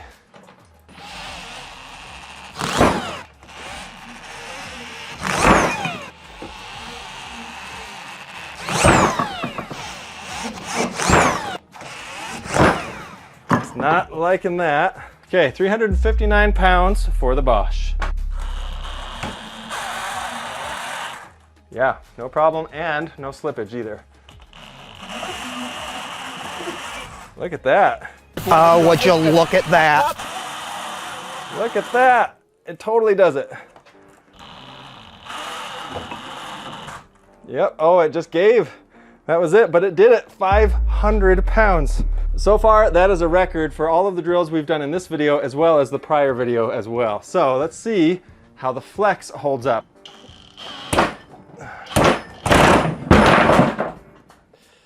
There's our answer to that. Oh, I see what fell. My monitor, no. Well, folks, it's a sad day. This is the latest casualty in my testing here. This is my favorite little super thin monitor that I use all the time to be able to see what's in frame, and it just bit the dust. So this thing's fallen multiple times thanks to my experiments and that kind of stuff, and rest in peace, little guy. 9 times 4 is 36. And we have to make up the 9 pounds, so we're doing that with those. 360, but then I've got 60 pounds on there, so that's 420 by itself. Oh, it did it. Okay, there's 445. Yep. Well. Oh, gosh. Ooh, something hurt. Ow. Now, obviously, you're not going to lift weights with your different drills, but this is just to see how much sheer power these guys have. And the flex was super impressive with 465, but the DeWalt FlexVolt, 500 pounds. That is going to be a tough one to beat, and so far, I don't think we have anything that can beat that. Pretty impressive. Next, we're looking at drills from Harbor Freight versus Walmart. First, and kind of most expensive on our list, is Walmart's most powerful drill offering, the Hart HPH D25 20-volt hammer drill, coming in at $141, including a 2 amp hour battery and charger. I purchased the 4 amp hour battery for testing purposes. It has a 4.7 star rating on Walmart.com and claims to have 650 inch-pounds of torque. It comes with a 3-year warranty and is made in China. The Hart lineup has over 70 compatible tools. Next up is Harbor Freight's Hercules HCB 92B 20-volt hammer drill, coming in at around $80 for the tool only. Buying the baseline battery and charger would add another $90, making the combo cost around $170. More expensive than Walmart's Hart kit. Once again, I purchased a 4 amp hour battery for testing. It has a 4.7 star rating on HarborFreight.com and claims to offer a whopping 1,200 inch-pounds of torque. It comes with a 5-year warranty and, like most things from Harbor Freight, is made in China. The 20-volt Hercules lineup has over 28 compatible tools. Next up is Harbor Freight's Bauer hammer drill, the 1792C-B1, coming in at around $40 for the tool only. Once again, buying the baseline battery and charger would add another $63, bringing the price for drill, driver, and charger to just over $100. Because Bauer doesn't offer a 4 amp hour battery, I purchased a 3 amp hour battery for testing. It has a 4.7 star rating on HarborFreight.com and claims to offer 450 inch-pounds of torque. It only has a 90-day warranty and is made in China. Harbor Freight's Bauer lineup is its largest power tool family, offering over 60 compatible tools. Our last and least expensive drill doesn't really belong in this comparison because it's not brushless. It's not a hammer drill, and it doesn't have a 1/2-inch capacity chuck, but it is the Warrior brand's most expensive drill. This is the Warrior 18-volt 64118 drill, coming in at a whopping $23.99 for the drill, the battery, and the charger, making it easily one of the least expensive drills you can buy anywhere. The battery on this drill doesn't even specify an amp hour rating, and upgrades are not available. It does, however, have a 4.6 star rating at HarborFreight.com. It's also made in China, and the Warrior brand has only a handful of compatible 18-volt tools. But hey, it's 24 bucks. Here's a quick snapshot of our 4 drills for comparison, ranging from $24 to $170. For our comfort test, I invited 4 friends of various heights and hand sizes, as well as my awesome wife, out to my shop and had them each don the danger goggles to do a blind comfort test with all 4 drills. None of them had a clue what brands they'd be testing, and they each rated the drills based on comfort, balance, and weight in their hands. When we've run this blind test on other drills, someone would usually rank them by order of price, but not this time. Let's take a look at the totals of the blind testing. The Hart drill came out on top, but the Bauer beat out Hercules for comfort on this test. Not surprisingly, the cheap Warrior drill was rated least comfortable to use. Each of the drills with their batteries weighs between 2.6 and 4.8 pounds, with the 3 more expensive drills weighing within about a half pound of one another. As far as overall length, the Bauer and the Warrior are the longest drills, but not by much, each measuring 7.5 inches. The Hercules is the most compact, measuring just over 7 inches long. Each drill made between 80 and 93 decibels of noise at full speed, with the Hart being the loudest. In fact, the only drill that was louder of all the 15 brands I've tested so far was the Bosch from our Lowe's drill test. You know that super annoying clutch noise? Yeah, that one. I tested the decibels on that too, and Hart was the loudest yet again at 105 decibels, but the Hercules uses an electronic clutch, so it goes to 0 when engaged, making it totally silent. Just like with any louder tool use, hearing protection is recommended when you're using any of these drills. When I measured the RPM of each drill at its fastest and slowest, none of the drills went as fast as they claimed, but the Hercules here was a whopping 25% slower than advertised. The slow speeds, which are important for fine-tuning, range from 15 to 83 RPM, with Bauer being most capable of offering control, and, not surprisingly, Warrior being the least capable of going slow. Next, I tested the torque while in the lowest clutch setting. This should produce very little torque, and since my digital torque meter requires a certain threshold of torque to even register, all of the drills showed 0, which is just what should happen. This means they'll each be capable of gently driving a fastener. I also attempted to measure the max torque for each drill, but the measurements were pretty inconsistent, so I wouldn't claim these numbers as being accurate. The Hart reached as high as 211 inch-pounds, while the Hercules smoked the Hart with a reading of 100 inch-pounds more at 311. The Bauer also beat out the Hart with a max of 296, and the Warrior was, well, pretty impressively weak with just 56 inch-pounds of torque. This next test measures the average time to drive 10 of these 2.5 inch decking screws to get an average speed. The Hart starts things off with an average drill time of exactly 1 second, which for context is slower than every drill tested from Home Depot, but faster than several of those from Lowe's. The Hercules was 26% slower than that, coming in at 1.26 seconds. The Bauer actually beat out the Hercules, coming in at 1.16 seconds on average. And finally, the Warrior, of course, came in last at 2.18 seconds, which honestly isn't all that bad considering this is a $30 drill. So, Hart takes first place for speed in the traditional job of driving screws, but Bauer drives these faster than the more expensive Hercules drill. Now we'll up the ante by driving 3 6-inch lag bolts to get the average speed on these. The Hart averages 5.91 seconds for these, which is almost the exact same as Ryobi's drill from a previous test, but also 3 times slower than Milwaukee's best drill. Hercules is significantly slower at 7.38 seconds, making it the slowest of every drill I've tested in this series. Bauer, once again, manages to beat its big brother with a speed of 6.49 seconds. Unfortunately, I couldn't get the Warrior drill to actually drive one of these. It just doesn't have the power, so that's a big L for the Warrior. These results ended up looking a lot like the deck screw test in the end.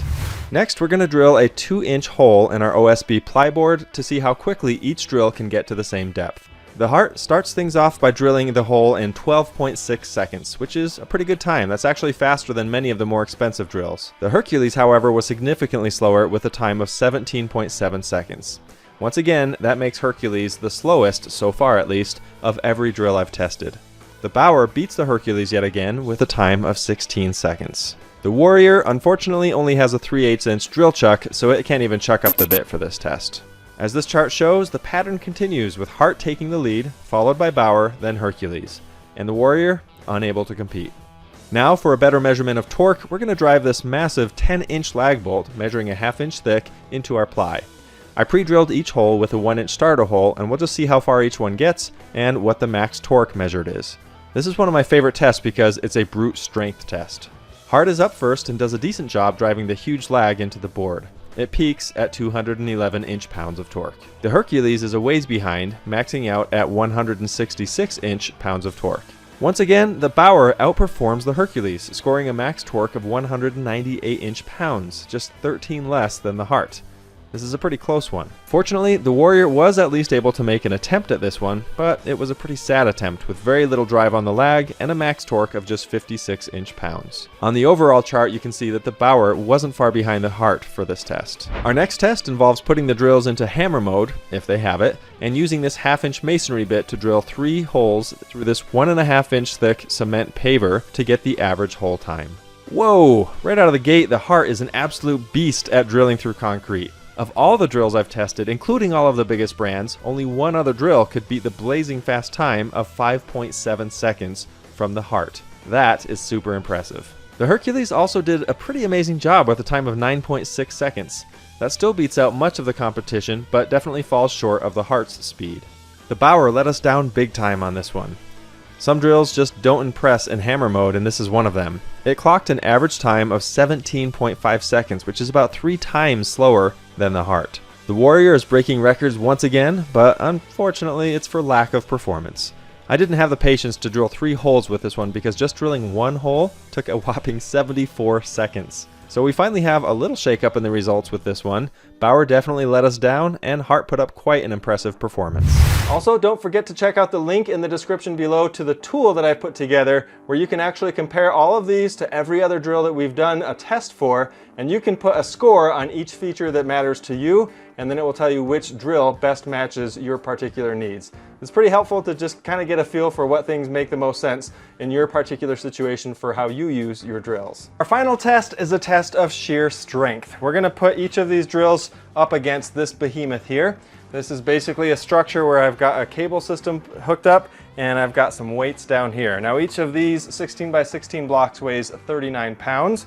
I've got 3 of them on here plus 3 pounds of weight on top. So that gives us 120 pounds total, and we're gonna see if the Hart can lift it up. As we put Hart to the test by adding more and more weight to the tray, Hart ends up with a maximum weight of 175 pounds.